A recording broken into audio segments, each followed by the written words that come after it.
সময় 40 লক্ষ টাকা ঋণের বোঝানির দায়িত্ব গ্রহণ করেছিলেন কুমিল্লা পৌরসভায়। এবং পৌরসভায় তখন কর্মচারীরা 3 মাস বেতন পেত না, বিদ্যুৎ বিল দিতে পারে নাই, ঠিকাদারের বিল 14 লক্ষ টাকা ঠিকাদারের বিল বাকি ছিল। আমি ইলেকশনের সময় জানতাম না এত অসহায় অবস্থা পৌরসভার। দায়িত্ব গ্রহণ করার পর আমি নির্বাচনের সময় কুমিল্লার মানুষের সামনে ভোট চাওয়ার আগে সবসময় একটা কথা বলেছিলাম, আমি সততার সাথে কাজ করব, আমি ন্যায় কাজ করব, আমি নিষ্ঠার সাথে আমার দায়িত্ব পালন করব। আমি 125 বছর একটা পৌরসভা, ঋণগ্রস্ত পৌরসভার দায়িত্ব গ্রহণ করার পর এটা একটা দ্বিতীয় শ্রেণীর পৌরসভা ছিল। আমি আমার সততা এবং নিষ্ঠা দিয়ে পৌরসভাকে 3 বছরের মধ্যেই সকল ঋণ পরিশোধ করার পর এমন একটা জায়গা আনতে সক্ষম হয়েছিলাম যে কুমিল্লা পৌরসভা 125 বছর পৌরসভাকে, সরকার যেহেতু আমার ছিল না, আমাকে সরকার কোনো অনুদান দিতেন না সেই সময় পৌরসভাকে এমন একটা স্টেজে নেওয়ার পর কুমিল্লা পৌরসভাকে প্রথম শ্রেণীর পৌরসভা ঘোষণা করতে হয়েছে। আমি দাবি উত্থাপন করছিলাম সরকারের কাছে যে আমার পৌরসভার বর্তমান অবস্থা এই, জনসংখ্যা এই, ইনকাম এই, অবস্থান এই, সুতরাং এই ইনকাম এবং এই জনসংখ্যা এবং সবকিছু মিলিয়ে এখন কুমিল্লা পৌরসভা প্রথম শ্রেণীর পৌরসভা উন্নীত করার জন্য দাবি আমি উত্থাপন করেছিলাম এবং সরকার সেই সময় দাবি মেনে নিয়ে কুমিল্লা পৌরসভাকে প্রথম শ্রেণীর পৌরসভা রূপান্তরিত করেছিল। আমি দ্বিতীয়বার যখন আবার নির্বাচন করি, আমি পৌরসভার চেয়ারম্যান থেকে চলে আসার 6 মাস পর আমি নির্বাচন করেছিলাম। আমার জীবনে অনেক সৌভাগ্যের অনেক ঘটনা আছে। আমি চেয়ারম্যানের দায়িত্ব দিয়ে আসার পর প্রথমবার আমাকে কুমিল্লাতে 17টা সম্বর্ধনা দিয়েছে। সাধারণত ক্ষমতায় থাকলে মানুষকে সম্বর্ধনা দেওয়া হয়, আমি ক্ষমতা ছেড়ে দিয়ে আসার পর সম্বর্ধনা দিয়েছে এবং প্রত্যেকটা সম্বর্ধনা অনুষ্ঠানেই আমার কুমিল্লার প্রিয় এলাকার মানুষ আমাকে বলতো, তুমি সামনে নির্বাচন করবে না? আমি তখন বলেছিলাম, আবার যদি নির্বাচন আসে আমি আপনাদের মতামত নিয়ে নির্বাচন করব। 6 মাস পর যখন নির্বাচন ঘোষণা হলো, আমি কুমিল্লা টাউন হলে কুমিল্লার সকল শ্রেণী পেশার মানুষকে মাইকিং করে লিফলেটিং করে দাওয়াত করেছিলাম এবং সেই মিটিংয়ে দাঁড়িয়ে আমি কুমিল্লা পৌরসভার 4 বছরের সার্বিক হিসাব বিকাশ কুমিল্লার মানুষকে দিয়েছিলাম। আমি 40 লক্ষ টাকা ঋণের বোঝা নিয়ে যে পৌরসভার দায়িত্ব গ্রহণ করেছিলাম, আমি যখন প্রথমবার ছেড়ে দিয়ে আসি তখন পৌরসভার ফান্ডে 40 লক্ষ টাকা আমি দিয়ে আসতে সক্ষম হয়েছিলাম। এই সব হিসাব দেওয়ার পর আমি কুমিল্লার মানুষকে জিজ্ঞেস করেছিলাম যে আমি শুনতেছি ভোট নাকি হবে না, ভোট নাকি বাক্স পুরাই দেবে, মস্তানরা ভোট বাক্স পুরাই দেবে। আপনারা যদি বলেন আমি নির্বাচন করবো, কারণ আমি আরেকবার নির্বাচন করলে আমার প্রমোশন হবে না, আমি আপনাদের ভোট রক্ষার জন্য নির্বাচনের দায়িত্ব গ্রহণ করবো। আমাকে 2 হাত তুলে কুমিল্লার মানুষ হিসেবে বলেছে, আপনি নির্বাচন করেন, আমরা আপনার পাশে আছি। আমি তাদেরকে বলেছিলাম, পাড়া মহল্লায় 1-1.5 বছর আগে থেকে পাড়া মহল্লায় ক্লাব তৈরি করে সন্ত্রাসী তৈরি করা হচ্ছিল, রামদায়ের ঝঞ্ঝনানি ছিল কুমিল্লা শহরে সেই সময়। তারপরে নির্বাচনের ঠিক মুহূর্তে দেখলাম আমরা সারা শহরে ককটেল চার্জ হচ্ছে। আমি কুমিল্লার মানুষকে ওয়াদা করেছিলাম নির্বাচনের সময় যে আপনারা আমার পাশে থাকবেন, আমি আপনাদের পাশে থাকবো। যদি কোনো মস্তান কোনো কেন্দ্র দখল করে আমি ইনশাল্লাহ সেটার নেতৃত্ব করবো, আপনারা পাশে থাকবেন। যদি গুলি আসে আমার পক্ষে আগে গুলি আসবে, আপনারা আমার পাশে থাকলে ইনশাল্লাহ আপনাদের ভোট আমি রক্ষা করতে পারবো। ইলেকশনের দিন সকাল 10টায় 11টা কেন্দ্র দখল করে 15টা কেন্দ্র দখল করে সমস্ত ভোট ঢুকাই দেওয়া হয়েছিল আমার দ্বিতীয় নির্বাচনের সময়। আমি বাসা থেকে বের হয়ে আমাদের কর্মীদেরকে নিয়ে আমরা প্রথম মাঠে নামলাম এবং পরবর্তী পর্যায়ে দেখলাম যে আমাকে জনগণ যে কথা দিয়েছিল, কুমিল্লার মানুষ আমার সাথে সেই ওয়াদার বরখেলাপ করে নাই। আমি এখান থেকে চকবাজার পর্যন্ত যেতে যেতে আলিয়া মাদ্রাসায় শুনলাম দখল হয়ে গেছে। এইভাবে আপনার অজিত দুয়া দখল, হারুন প্রাইমারি দখল, আপনার এইভাবে অনেক জায়গা দখল, আপনার রামকৃষ্ণ মিশন দখল, আপনার গোবিন্দপুর প্রাইমারি স্কুল দখল। মানে কুমিল্লার অশুভ রাজনৈতিক চক্র ঐক্যবদ্ধ হয়ে সেই সময় সকল কেন্দ্র দখল করে 15টা কেন্দ্রে তারা ভোট ঢুকিয়ে দিয়েছিল। আমি কুমিল্লার জনগণকে নিয়ে সেইগুলো প্রতিহত করেছি। আমরা প্রথমে আলিয়া মাদ্রাসা আগুন জ্বালিয়ে গিয়েছিলাম এবং এরপরে প্রায় 11টা কেন্দ্রকে ভোট বন্ধ করে দিয়ে আবার পুনর্নির্বাচনের ঘোষণা দেওয়া হলো। 1 মাস পরে পুনর্নির্বাচন হয়েছিল। আমার মনে পড়ে প্রত্যেকটা কেন্দ্রে একটা থানার মতো স্ট্যান্ড আমরা দিয়েছিল সরকার এবং একদিন করে মিনিস্ট্রি দিয়েছিল। আমি দ্বিতীয়বার যখন নির্বাচনটা সমাপ্ত হলো, আমি দ্বিতীয়বার কুমিল্লা পৌরসভার ইতিহাসে সর্বোচ্চ ভোটে আবার নির্বাচিত হলাম। আমি থার্ড টাইম আর ইলেকশন করি নাই। আমাকে 91-এ নমিনেশন দেওয়া হয়েছিল আমাদের দলের পক্ষ থেকে। যে কোনো কারণে হোক, দলীয় চক্রান্ত কুচক্রীদের ঐক্যবদ্ধ হওয়ার কারণে আমি পাশ করতে পারি নাই। আমি দীর্ঘদিন কুমিল্লার মানুষের ডাইরেক্ট সেবা দেওয়ার সুযোগ পাই নাই, কিন্তু ইনডাইরেক্ট ওয়েতে কুমিল্লার যখনই কোনো সমস্যা হয়েছে আমি মাঠে নেমেছি এবং কুমিল্লার মানুষের পাশে দাঁড়িয়ে কাজ করেছি, সাধারণ মানুষের পাশে দাঁড়িয়ে কাজ করেছি। 2008 সালে 2001 সালে আমাকে মনোনয়ন দেওয়ার জন্য যখন আমাদের প্রিয় নেত্রী প্রায় ঠিক করে ফেলছে, তখন একটি মিথ্যা হত্যা মামলা আমাকে ঢুকিয়ে দেওয়া হলো যাতে আমি নমিনেশন না পাই। আমাকে সেই হত্যা মামলা ঢুকিয়ে দেওয়ার পর আমি হাইকোর্ট থেকে ডাইরেকশন নিয়ে কুমিল্লা এসেছিলাম। আমার মনে পড়ে আমি যখন হাইকোর্ট থেকে ডাইরেকশন নিয়ে আসি, তখন কুমিল্লায় কালীর বাজার থেকে আরম্ভ করে সাগরগাছা থেকে আরম্ভ করে প্রায় প্রত্যেকটা জায়গাতেই আমাকে স্ট্রিট কর্নার মিটিং করে করে আসতে হয়েছে, পদসভা করে করে আসতে হয়েছে এবং টাউন হলে এক বিশাল জনসভায় বক্তৃতা করেছিলাম। আমি কুমিল্লার মানুষের কাছে কৃতজ্ঞতা প্রকাশ করেছিলাম। আমি বলেছিলাম যে আমাকে আজকে জেলখানা থেকে যেমনি আপনারা নিয়ে আসছেন, ঠিক তেমনি ভাবে দেখেন যে আমি কুমিল্লা যেভাবে আপনারা নিয়ে আসছেন, ঠিক সেইভাবে আমি কুমিল্লার মানুষের পাশে থেকে আমার সারা জীবন রাজনীতি করব। এই তখন আমাকে 15 দিনের যে ডাইরেকশন দিয়েছিল যে 15 দিন আমাকে গ্রেপ্তার করতে পারবে না। 15 দিন পরে আমি যখন আবার কোর্টে হাজির হলাম, আমার বেল ক্যান্সেল করে দিয়ে আমাকে জেলখানায় ঢুকিয়ে দেওয়া হলো। আমি জেলখানা থেকে পরে নির্বাচন করলাম। সেই নির্বাচনে আমি জয়লাভ করতে পারি নাই। আমি স্বতন্ত্র নির্বাচন করার কারণে আমাকে দল থেকে বহিষ্কার করে দেওয়া হলো। কিন্তু দল থেকে বহিষ্কার করলেও আমি জাতির জন্য বঙ্গবন্ধুর জন্য কর্মী। আমি সবসময় বঙ্গবন্ধুকে ধারণ করি, লালন করে বিশ্বাস করি, বঙ্গবন্ধুর আদর্শকে মেনে নিয়ে সততা এবং নিষ্ঠার সাথে রাজনীতি করি। এই জন্য আমাকে দল থেকে বহিষ্কার করার পরও এর মধ্যে যতগুলো আন্দোলন সংগ্রাম হয়েছে, বাংলাদেশের সকল আন্দোলন সংগ্রামে আমি কুমিল্লার মানুষকে সাথে নিয়ে কাজ করেছি। যেমনি আপনি মনে করেন এই যখন অসহযোগ আন্দোলন করে, তখন আমি কুমিল্লা আলেঘাট চরে কুমিল্লার মানুষকে নিয়ে অসহযোগ আন্দোলন অংশগ্রহণ করেছিলাম। এইভাবে তখন আমার দলীয় কোনো পদাবি ছিল না। যাই হোক, অনেক বড় ইতিহাস এগুলো বলবো না।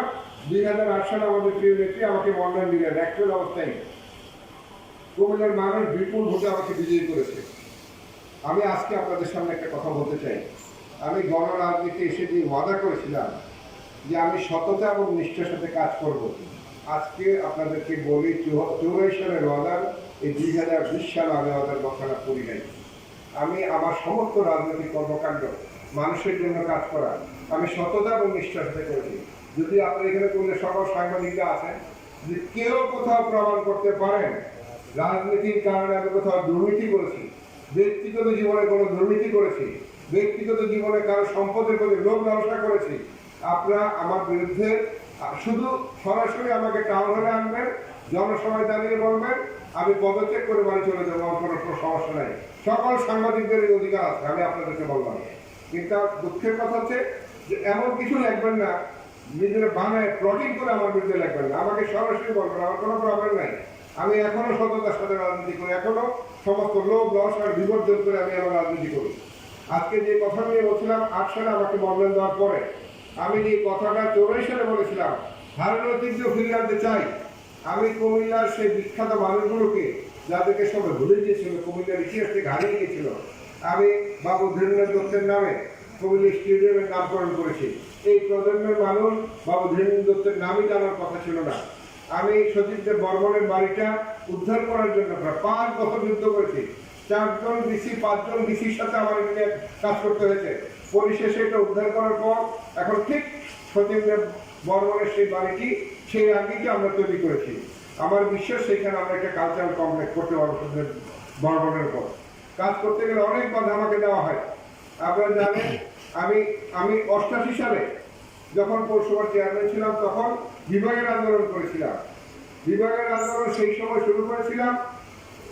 বিভাগীয় আন্দোলন কমিটির আমি সাধারণ সম্পাদকের দায়িত্ব পালন করেছিলাম এবং কুমিল্লার সকল পেশাজীবী রাজনৈতিক দল সকলকে নিয়ে আমরা একটা কমিটি করে আন্দোলনটা করেছিলাম।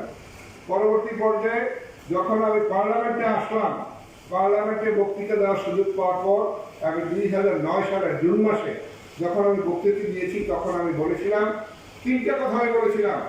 একটা বলেছিলাম কোটা জেলা কোটা প্রথা উচ্ছেদ করতে হবে, কারণ আমি বিশ্বাস করি জেলা কোটার জন্য আমাদের অনেক মেধাবী সন্তানরা অনেক জায়গা থেকে বঞ্চিত হয়েছে। অনেক জায়গা আছে আমাদের ছেলেরা যদি 70 নাম্বার পায় তার চাকরি হয় না, আর অন্য জেলার ছেলেরা 55 নাম্বার পেলে তার চাকরি হয়। এই জন্য আমি জেলা কোটার বিরুদ্ধে প্রথম বক্তব্য দিয়েছি। আমি বক্তব্য দিয়েছিলাম কুমিল্লা বিশ্ববিদ্যালয়কে প্রযুক্তি বিশ্ববিদ্যালয় করতে হবে। আমি বক্তব্য দিয়েছিলাম কুমিল্লা ভিক্টোরিয়া কলেজকে পূর্ণাঙ্গ বিশ্ববিদ্যালয় করতে হবে। আমি বলেছিলাম কুমিল্লাকে বিভাগ দিতে হবে। এই কথাগুলো আমি বলে যখন বক্তৃতা করেছি সেই দিন থেকে আমি কাজ শুরু করেছি যে আবার যেন কুমিল্লা বিভাগ আমি তৈরি করতে পারি।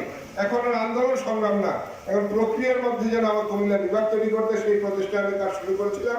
এখন আমি সেই কাজের সাথে জড়িত, কিন্তু বিভিন্ন সময় বিভিন্ন চক্রান্তের জন্য আমি কাজ করতে পারি না। আজকে সেই কথাগুলো নিয়ে আপনাদের সাথে আমি কথা বলতে এসেছি।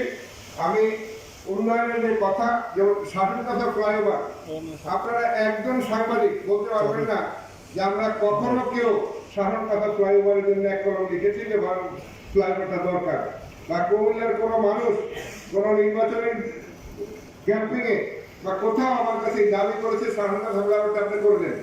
কিন্তু আমি এমপি হওয়ার পর আমি কুমিল্লার মানুষকে ধারণ করি, কুমিল্লার মানুষের সুখ দুঃখ সুযোগ সুবিধা সব কিছুতে আমি কাজ করি। আমি নিজে এমপি হওয়ার পর কুমিল্লার রেল স্টেশন মাস্টারকে চিঠি দিয়েছিলাম যে কুমিল্লার স্বাধীনতার যে রেল লাইনটা দিয়ে 24 ঘন্টায় কতটা ট্রেন চলে, 52টা ট্রেন চলে 24 ঘন্টায়। আমি হিসাব করে দেখলাম 10 মিনিট করে যদি এটা পড়ে থাকে 520 মিনিট, প্রায় কর্মঘন্টা নয়, 24 ঘন্টার মধ্যে 9 ঘন্টা আমাদের জীবন থেকে সরে যায় প্রত্যেক দিন। আমি এখন আপনি হিসাব করবেন যে বাংলাদেশের সবচেয়ে চিকন ফ্লাইওভার হচ্ছে আমার স্বাধীনতা। এত চিপা ফ্লাইওভার কোথাও হয় না। এটা আমার অসম্ভব প্রচেষ্টার কারণে ফ্লাইওভারটা করতে সক্ষম হয়েছে।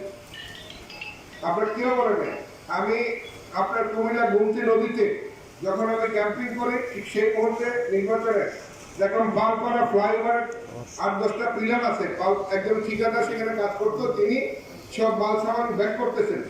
আমি ক্যাম্পিংয়ে যাওয়ার সময় জিজ্ঞেস করলাম আপনি কেন নিয়ে যাচ্ছেন আপনার মালগুলো? তিনি আমাকে বললেন এই প্রজেক্টই বন্ধ হয়ে গেছে।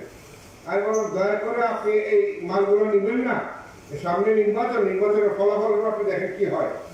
এবং নির্বাচনের ফলাফলের পর পালপাড়া আমাদের টিক্কারচর ব্রিজের জন্য আমি যখন উদ্যোগ নিয়ে কাজ শুরু করলাম, এই প্রজেক্টে আরো 7টা ব্রিজ ছিল বাংলাদেশের। আমার প্রচেষ্টায় আরো 7টা জায়গায় 7টা ব্রিজ এই প্রজেক্টে আবার গভর্নমেন্ট নতুন ভাবে নিয়েছে এবং আমরা টিক্কারচরটি ব্রিজ করতে পেরেছি। আমার পালপাড়ায় একটা ব্রিজ ছিল আগে, সেই ব্রিজটা দিয়ে একটা জমি ডিস্ট্রি গেলে আরেকটা পরে দাঁড়া থাকতে হতো, একটা গাড়ি একটা জমি ডিস্ট্রি গেলে দুইটা একসাথে যাওয়ার সুযোগ ছিল না। আমি পালপাড়া ব্রিজটা করেছি। আমি দেখলাম যে আমতলী একটা ব্রিজের ঠিক সেই অবস্থা, কতগুলো পিলার উঠে যাওয়ার পর সেই ব্রিজটার কাজ শেষ হয়নি। এই ব্রিজটা যদিও অধিক সংখ্যক লোক ভ্রমণ করার বরিশালের লোক চলাচল করে, এই একটা মাথা শুধু আমতলী আমার এলাকা। তারপর সেটার উদ্যোগ নিয়ে আমি এলজিডিতে অনেক জ্ঞান ব্যবহার করে সেই ব্রিজটা আমি শেষ করেছি। কারণ যারা জনগণের কাজ করে তাদের আসলে সবসময় সীমায় থাকে না, আসলে তাদের মানুষের যেখানে কল্যাণ সেখানে কাজ করে। আমি মানুষের কল্যাণের জন্য কাজ করি, আমি আমাকে সেইভাবে প্রস্তুত করেছি। 3টা ব্রিজ করেছি, এর আগে 3টা করেন স্বাধীনতার 40 বছরে একটা ব্রিজ যেখানে হয় নাই, আমি 3টা ব্রিজ করেছি। এবং এই ব্রিজগুলোর জন্য আপনারা কেউ কখনো কোনোদিন কোনো পত্রিকায় দেখেন নাই যে একটা ব্রিজ এখানে দরকার বা আপনার দ্রুত একটা ব্রিজ আমরা করে দেন। কিছু আপনার টিক্কারচর ব্রিজ নিয়ে আমাদের নদী নৈকরের লোক অনেকদিন আন্দোলন সংগ্রাম করেছে, অনেকদিন এখানে সেখানে ব্রিজটা কোথায় হবে, টিক্কারচর হবে না অন্য জায়গা হবে, এটা নিয়ে অনেক মারামারি হয়েছে। চাঁদপুর হবে না টিক্কারচর হবে, অনেকে গ্রেপ্তার হয়েছে। তারপরেও বলবো যে আমার কাছে কেউ দাবি করে না, কিন্তু আমি নিজের থেকে উপলব্ধি করে কাজগুলো করছি। এখনো বলি আপনাদেরকে যে আমরা এই স্বাধীনতা ফ্লাইওভার যখন আমি করি তখন চলাচলে যাতে মানুষের অসুবিধা না হয় সেই জন্য আপনার ধর্মপুর জাকুজুলি রোডটা আমি তৈরি করছি। আজকে সেই জাকুজুলি রোডটাও হাই স্ট্যান্ডার্ড একটা রোড তৈরি হয়েছে। আমরা একটা বন্দর উদ্বোধন করেছিলাম আমি, আমাদের স্থল বন্দর। আজকে উপলব্ধি না করলেও ধীরে ধীরে উপলব্ধি আরম্ভ হয়ে গেছে। ইতিমধ্যে আপনারা জানেন যে কুমিল্লা এই গোমতী নদী দিয়ে আমরা বাণিজ্য করতে চাই ভারতবর্ষের সাথে, 7 স্টারের হবে। সেই জন্য এখানে আমরা গুমতিতে ড্রেলিং প্রোগ্রাম আমরা এনেছি এবং আমরা স্থলবন্দরটাকে আরো কার্যকর করতে চাই। এই স্থলবন্দরটা উদ্বোধন করার কারণে আমি বালুচবাদ থেকে স্থলবন্দর পর্যন্ত এই রাস্তাটা 68 কোটি টাকা ব্যয় করে এই রাস্তাটা আমরা তৈরি করেছি। আমাদের আরেকটা রাস্তা হচ্ছে বড় ইম্পর্টেন্ট, যেটা আমাদের কোটবাড়ি বার্ড, আমাদের ইপিজেড সব কিছু ব্যবহার হয়। বালুচবাদ থেকে এই কোটবাড়ি রোডটা যে কালীবাজার হয়ে আপনার বরুণের সাথে লেগেছে, সেইখানেও 70 কোটি টাকা দিয়ে এই রাস্তাটা আমরা তৈরি করছি। আরেকটা রাস্তা আমাদের ক্যান্টনমেন্ট থেকে আরম্ভ করে কালীবাজার দিয়ে বরুণেতে ঢুকে দেয়া 32 কোটি টাকা রাস্তাটা অলরেডি সমাপ্ত হয়েছে। আমি বড় বড় রাস্তাগুলো করেছি। ইতিমধ্যে আপনারা জানেন, যখন সিটি কর্পোরেশন বিভাগ হয় নাই তখন আমি সিটি কর্পোরেশন করার জন্য প্রক্রিয়া নিলাম এবং সিটি কর্পোরেশন তৈরি হলো। যদিও ওই সিটি কর্পোরেশন অনেক চক্রান্ত, যাতে আমার কি কোনো ক্রেডিট হয়ে যায়, অনেকেই লেখালেখি করেছেন। জেলা প্রশাসক তাকে সিটি কর্পোরেশন করে দিয়েছে, ভেরি স্মল অফিসার জেলা প্রশাসক। রাজনৈতিক সিদ্ধান্ত গ্রহণে একজন জেলা প্রশাসক কোনো সিদ্ধান্ত নেওয়ার ক্ষমতা রাখে না। একটা পৌরসভা সিটি কর্পোরেশন হবে কি হবে না, এটা একটা পলিটিক্যাল ডিসিশন। এই ব্যাপারে আমি আপনাদেরকে বলি, কুমিল্লার মানুষ, সিটি কর্পোরেশন কুমিল্লাকে করার জন্য সিটি কর্পোরেশন আইন পরিবর্তন করতে হয়েছে আমাকে, এবং সেটা এলজেডি মিনিস্ট্রি থেকে প্রস্তাব নিয়ে আমাদের শফিক সাহেব ছিল তখন ল মিনিস্টার, তিনি আমাদের কুমিল্লার লোক, ওনাকে দিয়ে আমি আইন পরিবর্তন করে কুমিল্লা সিটি কর্পোরেশন করেছি। আমি দেখেছি সিটি কর্পোরেশন হওয়ার পর অনেকে ইলেকশন আমি ভোট করে অভিনন্দন জানাইছে কুমিল্লার কিছু কুচক্রী লোক, যারা কুমিল্লার অগ্রগতিও চায় না, কুমিল্লার কোনো নেতৃত্ব সৃষ্টি হোক সেটাও চায় না। অথচ এই কুমিল্লা একসময় এমন এক জায়গায় ছিল যে ভারতবর্ষে বলা হতো যে হোয়াট কুমিল্লা থিংস টুডে হলো বেঙ্গল থিংস টুমরো। সেই কুমিল্লা কিছু কুচক্রির জন্য কুমিল্লার অগ্রগতি থেমে যাচ্ছে। এই জন্য আজকে বলেছি কুমিল্লার উন্নয়ন নিয়ে আপনাদের সাথে আমি কথা বলতে চাই। আমাদের বেসিক উন্নয়ন যেগুলো, যেমন আমাদের সরকার জননেত্রী শেখ হাসিনা সিদ্ধান্ত নিয়েছে জেলখানাগুলোকে শুধু কয়েদি রাখার স্থান করবে না, রিহ্যাবিলিটেশন সেন্টার মতো করা হবে। এই জন্য ব্যাপক কর্মসূচি নেওয়া হচ্ছে জেলখানাগুলোতে। জেলখানায় যারা হাজতি বা কয়েদি আছে তারা সেইখানে পরিশ্রম করবে, তারা আর্ন করবে, এটার একটা অংশ সেভাবে একটা অংশ জেল কর্তৃপক্ষ পাবে। সেইভাবে আমাদের কুমিল্লা জেলখানা আমি একটি 600 কোটি টাকা প্রজেক্ট তৈরি করেছি। আপনাদেরকে বলি, আজকে থেকে আগামী 3 বছর আমি বাঁচি আর না বাঁচি আপনারা অনেকেই ভাববেন, জেলখানার রোড দিয়ে গেলে দেখবেন 14 তলা 13 তলা থেকে আরম্ভ করে 10 তলা অনেক সুন্দর সুন্দর ভবন তৈরি হচ্ছে।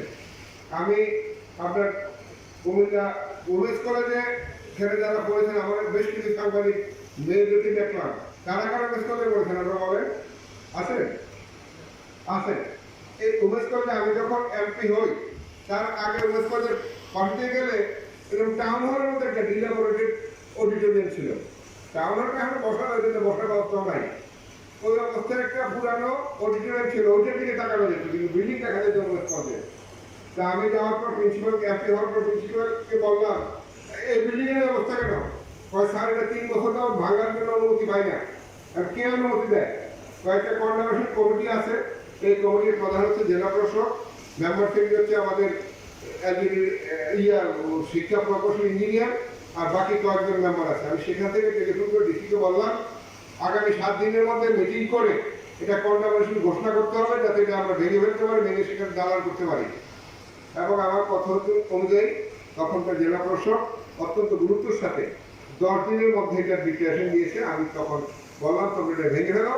সেখানে এখন গেলে আপনারা দেখেন যে একটা সুন্দর দৃষ্টিনন্দন একটি দালান আছে, দোতলা। এই দোতলাটা এখন 10 তলা হবে, বাকি 8 তলা টেন্ডার হয়ে গেছে। আমাকে মেয়েরা বলেছিল, হোস্টেলের মেয়েরা, যে আমাদের সাথে একদিন আপনি ডিনার করেন। আমি তাদের সাথে ডিনার করতে গেলাম। আমি যাওয়ার আগের দিন বৃষ্টি হয়েছিল, আমি হোস্টেলের সামনে দিন যখন যাই, বাড়ির জন্য দেখলাম স্যাঁতস্যাঁতে। আমি বললাম যে এখানে কালকে বৃষ্টি হচ্ছে, আজকে স্যাঁতস্যাঁতে। মেয়েরা বললো, স্যার বৃষ্টি হলে আমাদের রুমে 1 ফুট থেকে 6 ইঞ্চি 1 ফুট 1.5 ফুট পানি ঢুকে যায়, আর তোমরা চলো কিভাবে? তখন আমরা খাটের উপর বাড়া দিয়ে চোখের উপরে 1 চোখের থেকে বাড়া দিয়ে আরেক চোখে দিয়ে চলে যাই আমরা। আমি তখনই তাৎক্ষণিকভাবে সিদ্ধান্ত নিয়ে ফ্যাসিলিটির একজন ইঞ্জিনিয়ারকে বললাম যে তোমরা এই মেয়েরা যেন চকিতে বাড়া দিয়ে না চলতো সেই ব্যবস্থা। দেখলাম যে বিল্ডিংটা 12 ফুট, আমি 2 ফুট ঢালাই করে এটা উঁচা করে দিলাম এবং তাদেরকে আশ্বস্ত করেছিলাম যে তো আমি যদি এমপি থাকতে পারি তোমরা একটা সুন্দর হোস্টেল বিল্ডিং এ থাকবে, আগামী দিনে আমাদের মেয়েরা একটা সুন্দর হোস্টেল বিল্ডিং এ থাকবে। সেইখানে একটা 10 তলা 1000 শয্যা বিশিষ্ট মেয়েদের জন্য হোস্টেল বিল্ডিং এর অ্যাপ্রুভাল হয়েছে, এটা টেন্ডার প্রক্রিয়াতে আছে, যে এটা কাজ সামনে শুরু হবে। এই উমেশ কলেজে আরেকটি একাডেমিক ভবন হবে 10 তলা। আমাদের প্রিয় প্রতিষ্ঠান ভিক্টোরিয়া কলেজ, আমার মনে সবাই করতেন, যারা হাত তোলেন। এত কম ভিক্টোরিয়া নাকি আমি দেখি না, কিন্তু লাইটটা আমরা যারা ভিক্টোরিয়া কলেজে পড়েছি, আমাদের সকলের অহংকারের প্রতিষ্ঠান ভিক্টোরিয়া কলেজ, মুক্তিযুদ্ধের চেতনার একটি প্রতিষ্ঠান। এই আমতলা থেকে আমরা স্লোগান দিয়েছিলাম, পদ্মা রায়না তোমার আমার ঠিকানা। এই আমতলা থেকে বলেছিলাম ঢাকা না পিন্ডি ঢাকা ঢাকা। ভিক্টোরিয়া কলেজের আমতলা থেকে স্লোগান দিয়ে বেরিয়ে বলেছিলাম বীর বাঙালি চন্দ্র বাংলাদেশ স্বাধীন করো। আমাদের প্রিয় নেতা জাতির জন্য বঙ্গবন্ধু বলেছিলেন এবার সংগ্রাম, মুক্তির সংগ্রাম। আমরা হাতে হাত ধরে আমাদের বন্ধুদেরকে মুক্তি দিয়েছিলাম। অনেক মুক্তিযুদ্ধের ভিক্টোরিয়া ফিরে আসতে পারে নাই। এই প্রতিষ্ঠানকে আমরা ধারণ করি, লালন করি। আমাদের চেতনার প্রতিষ্ঠান, আমাদের বিশ্বাসের প্রতিষ্ঠান। এই ভিক্টোরিয়া কলেজের দিকে যখন আমি তাকাই, তখন হয় জাতির জন্য বঙ্গবন্ধুর স্বপ্ন এই কলেজ থেকে বাস্তবায়ন হয়েছে। বঙ্গবন্ধু স্বপ্ন দেখতেন যে পাকিস্তানের 23 বছরে আমরা একজন প্রধান বিচারপতি তৈরি করতে পারি নাই, পাকিস্তানের 23 বছরে একজন ক্যাবিনেট সেক্রেটারি তৈরি করতে পারি নাই, পাকিস্তানের 23 বছরে আমরা একজন প্রধান সেনানায়ক তৈরি করতে পারি নাই। আমি যখন দেখি আমাদের ভিক্টোরিয়া কলেজ থেকে অনেক বিচারপতি সৃষ্টি হয়েছে, প্রধান বিচারপতি সহ অনেক বিচারপতি সৃষ্টি হয়েছে, যখন আমি দেখি আমাদের এই ভিক্টোরিয়া কলেজের ছাত্র ক্যাবিনেট থেকে আরম্ভ করে অনেকে সচিব হয়েছে, তখন মনে হয় স্বপ্ন তো আমার ভিক্টোরিয়া কলেজের জাতির জন্য বঙ্গবন্ধু স্বপ্ন বাস্তবায়ন করেছে। এই ভিক্টোরিয়া কলেজে 27,000 ছেলে মেয়ে লেখাপড়া করে। আমাদের এই পর্যন্ত এই তথ্য আমার কাছে আছে 1050 জন ছাত্র ছাত্রীর অ্যাকোমোডেশন আছে। চিন্তা করেন আপনারা, ঢাকা বিশ্ববিদ্যালয়ে 27,000 প্রধান লেখাপড়া করে, তাদের কত অ্যাকোমোডেশন, আমাদের অ্যাকোমোডেশন কত? আমি আমাদের শিক্ষামন্ত্রীকে বলেছি যে মাননীয় শিক্ষামন্ত্রী, আমরা সমতা চাই, শিক্ষা সমতা চাই। আমরা আমাদের প্রিয় নেত্রী 41-এ বাংলাদেশ বানাতে চাই। শিক্ষার সমতা না থাকলে 41-এ বাংলাদেশ আমরা বিনির্মাণ করতে পারবো না। আপনার ঢাকা বিশ্ববিদ্যালয়ের বাজেট কত? 27,000 প্রমাণ পড়ে। আমার ভিক্টোরিয়া কলেজে 27,000 প্রমাণ পড়ে। আমার বাজেট কত? তখন তিনি তাকে ছিল আমার দিকে। আমি বললাম আমি ভিক্টোরিয়া প্রজেক্ট দিতে চাই, স্পেশাল প্রজেক্ট, আপনি যদি একটু খেয়াল রাখেন। তিনি আমাকে আশ্বস্ত করেছেন, ঠিক আছে আমি দেখবো। আমি একটা ডিউ লেখার পর তিনি এটা লিখে দিয়েছেন, এটা প্রক্রিয়া দিনে আছে। আমরা প্রায় 400 কোটি টাকার প্রজেক্ট তৈরি করেছি। এখন কত টাকা অ্যাপ্রুভাল আমি জানি না, হয়তো সামনে অ্যাপ্রুভাল হবে। 8 তারিখে একটা মিটিং আছে, আমি আজকে আপনাদের সাথে শেষ করে শনিবারে আমার যাবো ঢাকায়, আমার ভিক্টোরিয়ার প্রজেক্ট নিয়ে সচিব এবং যারা মিটিং মেম্বার হবে তাদের সাথে একটু কথা বলার জন্য যতটুকু আসতে পারে। যদি আমরা 400 কোটি দিয়েছি, 400 কোটি আসলে ভিক্টোরিয়া কলেজের চেহারা একটা হয়ে যাবে। অন্তত 10 তলা বিল্ডিং হবে। আমরা 4,000 ছাত্র ছাত্রীর থাকার ব্যবস্থা করে হোস্টেল বিল্ডিং করার চেষ্টা করতেছি ভিক্টোরিয়া কলেজে। এই ডেভেলপমেন্টগুলো আমি করার জন্য কেউ আমাকে পরামর্শ দিতে হয় না, আমি ধারণ করে লালন করি। পরিশেষে অনেক ডেভেলপমেন্ট আছে, এগুলো আমরা 3-4 বছর হলে দেখবেন যে কুমিল্লার চেহারা একটু কমে গেছে। আমার নিজের কাছে যে জিনিসটা লেগেছে যে এত উন্নয়ন করার পরেও যখন আমি কান্দিরবারে আসি, তখন মনে হয় কুমিল্লায় কোনো উন্নয়ন হয়নি। কুমিল্লায় কোনো উন্নয়ন হয়েছে বলে আমার মনে হয় কান্দিরবারকে, কারণ কুমিল্লার হাট হচ্ছে কুমিল্লা কান্দির পাড়। তখন আমি কুমিল্লার টাউন হলের দিকে তাকালাম যে আমাদের এই টাউন হলের অবস্থা কি। আজকে আপনারা বর্ষাকালের রাস্তায় বসতে পারতেন না। আপনারা এই টাউন হলে আমি এন্ট্রি হওয়ার পর প্রায় প্রতি বছর 1.5 থেকে 15 বছর 1.5 লাখ, 15 বছর 2 লাখ, 15 বছর 2.5 লাখ টাকা দিই। আপনাদের বসে আছেন, এই লাস্ট রাউন্ডে আমার টাকা দিয়ে করে এই যা দেখতে চাই সবগুলো আমি করাই নিই। প্রতি বছর এগুলো আমি খরচ করি। কিন্তু আমার চিন্তা হলো যে এই টাউন হলটা 1933 সালে এই বিল্ডিংটা নির্মাণ হয়েছে। 1933 সালে কুমিল্লার জনসংখ্যায় এই টাউন হলটা সাফিসিয়েন্ট ছিল। আজকের জনসংখ্যায় এই টাউন হলটা কোনোভাবে ধারণ করতে পারে না। আমি দেখলেন না, আমি বললাম এসেই যে সাংবাদিকদের জায়গায় কেউ বসবেন না। এত সুন্দর একটা সাংবাদিকদের সাথে মত বিনিময়, কুমিল্লার অনেক আগ্রহী মানুষ ছিল যাদেরকে আমি বসার সুযোগ দিতে পারিনি আপনাদের সাথে। তারা যদি বসতো, আপনাদের মতামত, আপনাদের চিন্তা, আপনাদের চেতনা, আমার বক্তব্য সব ধারণ করতে পারতো আমাদের এই প্রজন্মের সন্তানরা। কিন্তু জায়গা সংকলনের কারণে এটা সম্ভব হয়নি। আমি এই জন্য বলেছি সাংবাদিকরা এখানে বলবে, আপনারা এখন অন্য কেউ বলবেন না। তো আজকে এই টাউন হলের দিকে যখন আমি তাকিয়েছি, আমি প্রায় 4 বছর যাবত আমি আসাদুজ্জামান নূর, তাকে আমি কুমিল্লা বেশ কয়েকটা অনুষ্ঠানে গেছিলাম, আপনি জানেন, আমি তাকে টাউন হল দেখিয়ে বলেছিলাম যে আমার এই টাউন হলটা ঠিক করে দেবেন। তিনি আমাকে আশ্বস্ত করেছিলেন, আমি একটা ডিউ লিখেছিলাম, তিনি লিখেও দিয়েছিলেন পিডাব্লিউডিকে প্রস্তুত করার জন্য। ঠিক সেই সময় পিডাব্লিউডি একটু দেরি করার কারণে তা আমি রেডি করতে পারিনি। এর মধ্যে আমাদের আবার নির্বাচন হলো, আমি নির্বাচনের সময় আসলাম, তিনিও গেলেন, কিন্তু নির্বাচনের পরেও আসাদুজ্জামান নূরা মন্ত্রী হতে পারলেন না। মন্ত্রী হলেন আমাদের বর্তমান খালেদও কুমিল্লা লেখাপড়া করতে ফয়জা বিদ্যালয়ে। খালেদা আমাদের ছোট ভাইয়ের মতো জুনিয়র। আমি তাকে বললাম, আপনার নূরের সাথে যদি কথা হয়েছিল, আমি একটা ডিউ দিয়েছিলাম, তিনি লিখেও দিয়েছিল, তুমি এটা করে দেবো, কোথায় আমি তো আমার কুমিল্লা লেখাপড়া করছি, আমি তো অন্তত সেই দায়বদ্ধতা থেকে তুমি আমার সাথে আসো। তখন সে আমাকে বললো, আপনি একটা ডিউ দেন। আমি ডিউ দিলাম, সে ওটাকে লিখে দিল কি প্রধান স্থপতি পিডাব্লিউডি, তার কাছে গেল। আমরা একটা আমি 10-12টা মিটিং করেছি তাদের সাথে, পিডাব্লিউডির সাথে কয়েক দফা বসে আমরা একটা জিনিস দাঁড় করেছিলাম। আমি যেহেতু গণমানুষের রাজনীতি বিশ্বাস করি, আমি যদি এটা দাঁড় করি, কোথাও লিকেজ না করতাম, একবারে টেন্ডার করে যদি আসতাম, কেউ জানতো না, জানতো। আমি গণমানুষের রাজনীতি বিশ্বাস করি। আমি তখন ডিসিকে বললাম, আমরা যেটা তৈরি করতে দেখলো, তুমি কিছু ক্রস সেকশন বলে কিছু ডাকো, দেখে আমরা এখানে একটু মানুষের মতামত নেই, যদি কোনো সাজেশন থাকে তাহলে আমরা এই সাজেশনগুলো এখানে ঢুকিয়ে আমরা নতুন বাঙালি করবো। ওই ডিসিকে দিয়ে আমরা যে মত বিনিময় সভাটা করেছিলাম, যেখানে সাংবাদিক প্রতিনিধি ছিল, যেখানে সুশীল সমাজ ছিল, যেখানে লয়ার ছিল, যেখানে জনপ্রতিনিধি ছিল, সবাইকে নিয়ে আমরা, তার শিক্ষক প্রতিনিধি ছিল, সমস্ত স্কুলের কলেজের প্রিন্সিপালদেরকে দেখেছিলাম, শিক্ষক প্রতিনিধি দেখেছিলাম, সবাই মিলে দেখে একটা মতামত দিলে আমরা সেটা ধারণ করে আমরা আর্কিটেক্টও এনেছিলাম যে সে ওটাকে আমরা ঠিক করবো। আল্লাহর কি মেহরবানি হয়, বুঝলাম না এটা ঠিকঠাক, সবাই সেখানে সুন্দর মতামত দিল, কিন্তু কুচক্রী লোক পরের দিন থেকে আরম্ভ করলো এটা দিতে পারে, এবং লেখালেখি আরম্ভ করলো। প্রবাস আমি, আমাদের সাংবাদিক প্রবাস আমি ছবি শিকদারের ভক্তি করি। রাজনৈতিকভাবে ওই পরিবারের সাথে আমার সমস্যা আছে, তারা সেটাকে এইভাবে নিয়ে বাংলাদেশের 50 জন বুদ্ধিজীবীকে ভুল বুঝে দিল যে আমি এখানে বিল্ডিং বানায় কমার্শিয়াল ল্যান্ডিং এ যাবো, ব্যবসা বিক্রি করবো। এই কথা বলে 50 জন বুদ্ধিজীবীর একটি স্টেটমেন্ট করিয়ে দিল। আমি পরবর্তী পর্যায়ে সচিবের সাথে বসছি, মন্ত্রীর সাথে বসছি, তারা বললো আমাদের মধ্যে একটা গ্যাপ অফ কমিউনিকেশন হচ্ছে।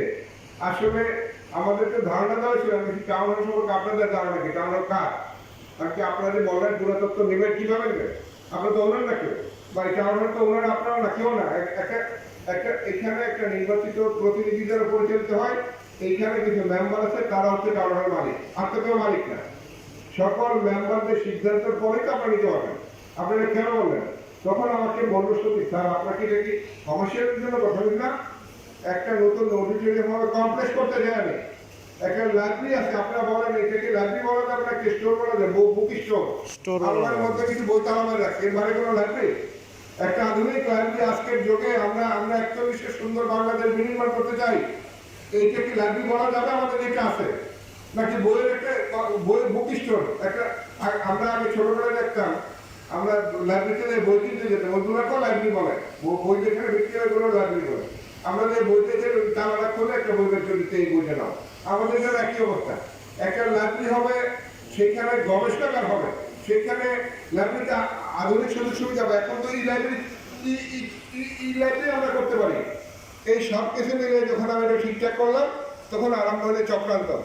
আজকে আমি আপনাদের কাছে এই জন্য ডেকেছি যে আমাকে আপনারা সহায়তা দেবেন।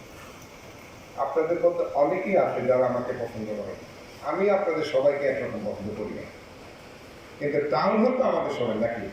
এখানে হিমত আপনাদের কারণ, টাউন হলটা কার? আমার না কুমিল্লার? কুমিল্লার মানুষের। কারা কারা মনে করেন হাত করেন তো? কুমিল্লার মানুষের টাউন হল। তাহলে এই জায়গাতে তো আমরা একমত হইতে পারি নাকি, কিন্তু এই জায়গাতে একমত হওয়া দরকার। এই জন্যে আমি মনে গেলে এটা কেউ করতে আসবে না। এটা করার জন্য আমার যে আগ্রহ, এই আগ্রহ নিয়ে এর আগেও তো আসবে, কখনো বললে টাউন হল সামনে আসবে না। আমি এটা করে গেলে আমি ভোগ করতে পারবো না, ভোগ করবেন আজকে আপনাদের, আমি ইয়াং সফল হবার, আপনারাই তো ভোগ করবেন। এটা সুন্দর হবে। এই টাউন হল নিয়ে এখন আমি ঢাকা কুমিল্লার ইম্পর্টেন্ট কিছু লোক নিয়ে বসছিলাম, তারা সবাই ঐক্যবদ্ধভাবে এটার পক্ষে আছে। আমি আপনাদের সবাইকে নিয়ে কুমিল্লার মানুষকে ঐক্যবদ্ধ করতে চাই জামালের পক্ষে। আমি মন্ত্রী সচিবের সাথে বসছি, তারা একটা কমিটি করেছে, এটা পুরা কীর্তি যাবে কি যাবে না। আমি পুরা কীর্তিতে দেওয়া না দেওয়া সমস্ত আইন কানুন ঘাটতি, আইন কানুন এটা কোনোভাবে পুরা কীর্তিতে নেওয়া সম্ভব কোনোভাবে নেই। কিন্তু কিছু বুদ্ধিজীবীদেরকে নির্যাত করে আমাদের দেশের প্রখ্যাত মানুষদেরকে একটি স্টেশন দিয়েছে। আমি তাদের সাথে আলাপ আলোচনা শুরু করেছি, তাদেরকে বোঝানো হয়েছে এটা একটা বিল্ডিং বানায় আমি এটা দেখবো। ওই আমাদের দেশের কিছু শক্তিশালী মানুষরা তো ঢাকা দখল করে পেয়েছে না, কুমিল্লা আছে, কিন্তু তাদের মধ্যে লেখেন আপনাকে, ওই জন্য দুর্ভাগ্য আমার। আমি বালাকাম করে আমার মধ্যে নামেন, কিন্তু ওইটাতে লেখেন যারা ঢাকা দখল করে মানুষের তারা করে হচ্ছে। যাই হোক, এই একটা পয়েন্ট একটা বিভাগের আন্দোলন করছি আমি, এখন দুর্ভাগ্য বিভাগ এসে রংপুর, বিভাগের আন্দোলন করছি আমি, বিভাগ এসে বরিশালে, বিভাগের আন্দোলন করছি আমি, বিভাগ এসে সিলেটে, বিভাগের আন্দোলন করছি আমি, বিভাগ এসে ময়মনসিংহে। আবার যখন আমি বিভাগের চূড়ান্ত ভোটে পার্লামেন্টে বক্তৃতা দিলাম, আমাদের নেত্রী জাতির জনক কন্যা জননী শেখ হাসিনা যেদিন পার্লামেন্টে দাঁড়িয়ে বক্তব্য দিয়ে বললেন কুমিল্লা এবং নোয়াখালী নিয়ে আমি একটি বিভাগ ঘোষণা করবো, উনি পার্লামেন্টে প্রশ্নোত্তরে যে কথাটা বলেছিলেন। এর পরবর্তী পর্যায়ে আপনারা জানেন 14 সালের নজরুল জয়ন্তী অনুষ্ঠানে, এটা কি ইতিহাস, কাজী নজরুলের সবচেয়ে সুন্দর সময় কাটাচ্ছে আমাদেরকে নিয়ে। কুমিল্লাতে নজরুল ইনস্টিটিউট ছিল না, আমি এমপি হওয়ার পরে নজরুল ইনস্টিটিউট করেছি। এই নজরুল ইনস্টিটিউট করা নিয়ে অনেক যুদ্ধ হয়েছে আমার। ডিসি সেই সময়কার ডিসি মালিক সাহেব জায়গা দেবেন না, নজরুল ইনস্টিটিউটে জায়গা দেবেন না। আমি তখন বললাম যে কি কারণে দেবেন না, নজরুল ইনস্টিটিউট সবাইকে বললাম আমি ঢাকা থেকে রওনা দিচ্ছি, সব স্পটে আসেন। ডিসিকে বললাম আপনি স্পটে আসেন, আপনি রেভিনিউ স্পটে আসেন। আমি স্পটে বসে সিদ্ধান্ত দিয়েছি নজরুল ইনস্টিটিউট জায়গা দিতে হবে। সেইখানে একটা আমাদের স্কুল ছিল, আমার খেয়াল আছে তো, একটা প্রতিবন্ধীদের স্কুল ছিল। তারা আমাকে বললো, তারা ডিস্টার্ব করে প্রতিবন্ধী স্কুল কোথায় যাবে। আমি ডিসি বললাম এই জায়গায় যাবে, তার পাশে জায়গা করলাম এই জায়গায় যাবে, করে দিবে কে, আমি করে দেবো।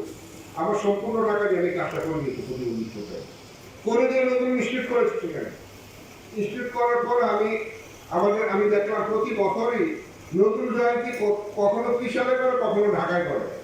আমি আসাদুজ্জামান নূরকে বললাম নজরুলের জীবনের শ্রেষ্ঠ সময় কাটাবে আমাদের সাথে, নজরুল 2টা বিয়ে করলো আমাদের সাথে, যৌবন আমাদের সাথে কাটাবে, নজরুল গান গাইলো আমাদের এখানে, কবিতা লেখলো এখানে, বিদ্রোহী কবিতা লেখলো এখান থেকে, আপনার গ্রেপ্তার হলো এখানে, আবার রিলিজ হলো কুমিল্লায় আসে, আবার রিলিজের কুমিল্লা আসলে। নজরুল জয়ন্তী এই বছর আমাদের কুমিল্লা করতে হবে। তিনি আমাকে বলেন ভাবে এবার তো ডিসিশনটা হয়ে গেছে, ইনশাল্লাহ আগামীবার আমি আপনাকে প্রাইম মিনিস্টারকে আলাপ করে আপনার এখানে করবো। তো প্রাইম মিনিস্টার যখন রাজি হলো, আমাদের এখানে নজরুল ইনস্টিটিউটের অনুষ্ঠান হবে। ওই অনুষ্ঠানে তিনি ঘোষণা দিলেন যে কুমিল্লা বিভাগ হবে। এই যখনই ঘোষণা হয়ে যায় তখনই চক্রান্তটা বাড়ে। তখন আমার কাছে যে বলা হয়েছে কুমিল্লা তো মুস্তাকের বাড়ি। আমি যখন শুনলাম যে এই কথাটা আসছে মুস্তাকের বাড়ি, ঠিক তারপরে আমি স্টেটমেন্ট করলাম যে কোন জাতির, কোন এলাকার, কোন দেশের, কোন মানুষের পরিচয় তার সেই কুলাঙ্গার সন্তান দিয়ে না, সেই জাতির শ্রেষ্ঠ সন্তানদের দিকে তার পরিচয়। কুমিল্লার পরিচয় হচ্ছে সচিবদের বর্মনের দিয়ে, কুমিল্লার পরিচয় বাবু ধীরেন্দ্র দত্তের দিয়ে, কুমিল্লার পরিচয় হচ্ছে নব ফয়জুল্লাহ দিয়ে, কুমিল্লার পরিচয় হবে আমাদের যারা শ্রেষ্ঠ মানুষ তাদেরকে দিয়ে, ওস্তাদ আয়ত আলী খান, আলাউদ্দিন খানকে দিয়ে। কুমিল্লার পরিচয় মোস্তাককে দিয়ে হবে না। এই স্টেটমেন্ট আমি দিয়েছি। তার সেরকম তো আপনার একটু থামছে।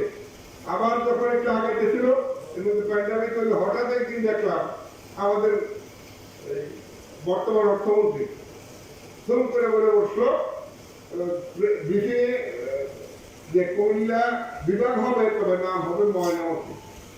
আমি পরের দিন স্টেটমেন্ট করেছি ময়নামতি আয়নামতি না, কুমিল্লা নামে কুমিল্লা বিভাগ দিতে হবে। আপনি তো ঐক্যবদ্ধ? জি জি ঐক্যবদ্ধ। কুমিল্লা নামে কুমিল্লা বিভাগ ঐক্যবদ্ধ আমার সমস্ত সাংবাদিক বন্ধুরা?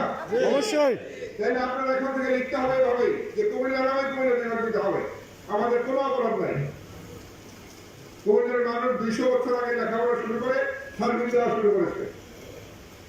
এখন আমার বিরুদ্ধে রাজনৈতিক একটা চক্রান্ত শুরু হয়েছে।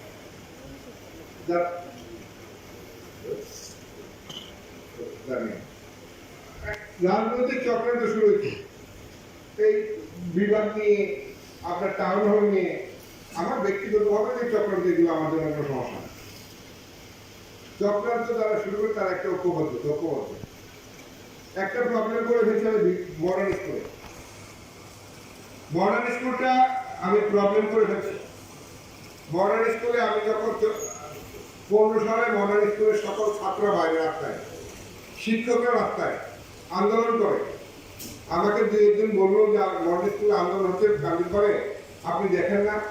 আমি বললাম যে আব্দুল খান বাহারের এই ব্রেকেট থেকে আমি বেরিয়ে আসতে চাই। এই ব্রেকেট আমাকে অনেক ক্ষতিগ্রস্ত করেছে। এর পরবর্তী পর্যায়ে আমাকে বলল তাহলে শিক্ষকদের সাথে একটু কথা শুনলাম। আমি শিক্ষকদের সাথে বসলাম। শিক্ষকরা আমাকে বললো 9 মাস বেতন পান না তারা, সরকারের বেতন তারা পান না। কেন? আব্দুল খান সাহেব ওয়াইফ হচ্ছে পৃষ্ঠে, আব্দুল খান সাহেব হচ্ছে সভাপতি। তারা দুইজনে সই করলে এমপির বেতন হবে, তারা দুইজনে সই করে না। আমি পরে বললাম যে এটা তো আমি বলবো, আপনি এক কাজ করেন শিক্ষামন্ত্রী। বলছে আমাদের মতো গরিব শিক্ষকদের কথা কি শিক্ষামন্ত্রী শুনবে? আমি বললাম আমি নাহিদের সাথে কথা বলি, আপনার যান। আমি নুরুল নাহিদের সাথে কথা বললাম যে আপনি দয়া করে তার 10 মিনিট সময় দেন। দিদিকে বললাম যে আপনি 10 মিনিট সময় দেন। তারা গেল, গেল ঢাকায় গিয়ে কথা বললো। কথা বলার পর সাথে সাথেই মডার্ন স্কুল কমিটি আবলিশ করে দিল। চিঠি দিয়ে দিল সরকার, কমিটি বাতিল। বোর্ডের চিঠি দিল, কমিটি বাতিল করো। আর জেলা শিক্ষা কর্মকর্তাকে চিঠি দিল মিসেস আব্দুল খান, যিনি চাকরির মেয়াদের পর আরো অতিরিক্ত 6 বছর চাকরি করছেন এবং সরকারি টাকা দিচ্ছেন, তাকে বহিষ্কার করো, সাসপেন্ড করো এবং একজন সিনিয়র শিক্ষককে সব হেডমিস্ট্রেসের দায়িত্ব দিয়ে সকল শিক্ষকের বেতনের ব্যবস্থা করো। ওই চিঠি আসার পর আমার কাছে জেলা শিক্ষা কর্মকর্তা আসলো। আমি বললাম আপনি দ্রুত সময়ে যে সিনিয়র আছে তাকে দায়িত্ব দিয়ে বেতন দিয়ে দেন।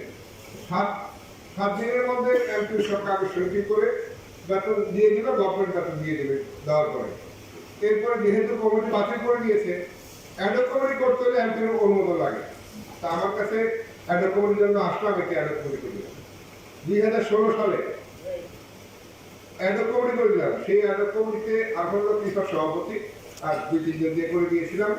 তারা যখন দায়িত্ব গ্রহণ করলো তখন মডার্ন স্কুলে 54 লক্ষ টাকা ছিল, 54 লক্ষ টাকা। এবং এই 54 লক্ষ টাকা ফান্ড নিয়ে যখন শুরু করলো তারা 16 সালে, কিছুদিন পর ওরা বললো যে আপনি আমাদের মডার্ন স্কুলে আসেন, শিক্ষকরা সবাই তো হ্যাপি। আমি বললাম যে আমি তো এইভাবে যাবো না, আমরা তাহলে অভিভাবক সমাবেশ করবো। আমি বললাম যে অভিভাবক সমাবেশ করবে, তোমরা মডার্ন স্কুলের ছাত্রদের বেতন কত? বললো 9-10-এ 750, 6-7-এ 700, আর ভর্তি কত না? বললো 3.5-4,400। আমি বললাম ঠিক আছে, আমি গেলে আমি দিয়ে আসবো, আপনি যা দেন। আমি যে ঘোষণা দিলাম আজকের থেকে সকল মডার্ন স্কুলের ছাত্রদের 200 টাকা বেতন মাস 16 সাল থেকে। আমি ঘোষণা দিলাম ভর্তি ফিস 3400 টাকা, 2400। 6000 ছেলে মেয়ে লেখাপড়া করে, 200 টাকা মাফ হলে প্রতি মাসে 12 লক্ষ টাকা মাফ হলো। 1 বছরে মাফ হলো 1,40,00,00,000 টাকা। ভর্তিতে কমাই দিলাম 1000 টাকা করে। 6000 ছেলে পেলে 1000 টাকা করে কমে 60 লক্ষ টাকা কমে। এতে করে 2,04,00,000 টাকা কমে গেল আমার এক বক্তৃতায়। আমি জিজ্ঞেস করেছিলাম বোর্ডের এই যে তারা পরীক্ষা দেয় তাদের ফিস কত আর ট্রেনের ফিস কত, আগে কত নিতাম? কোথাও আমরা 1,500 টাকা বেশি নিতাম। আমরা আজকের থেকে বোর্ডের ফিসের বাইরে কোনো টাকা তোমরা নিতে পারবো না। 1000 টাকা সবাই কমল এবার নিতে।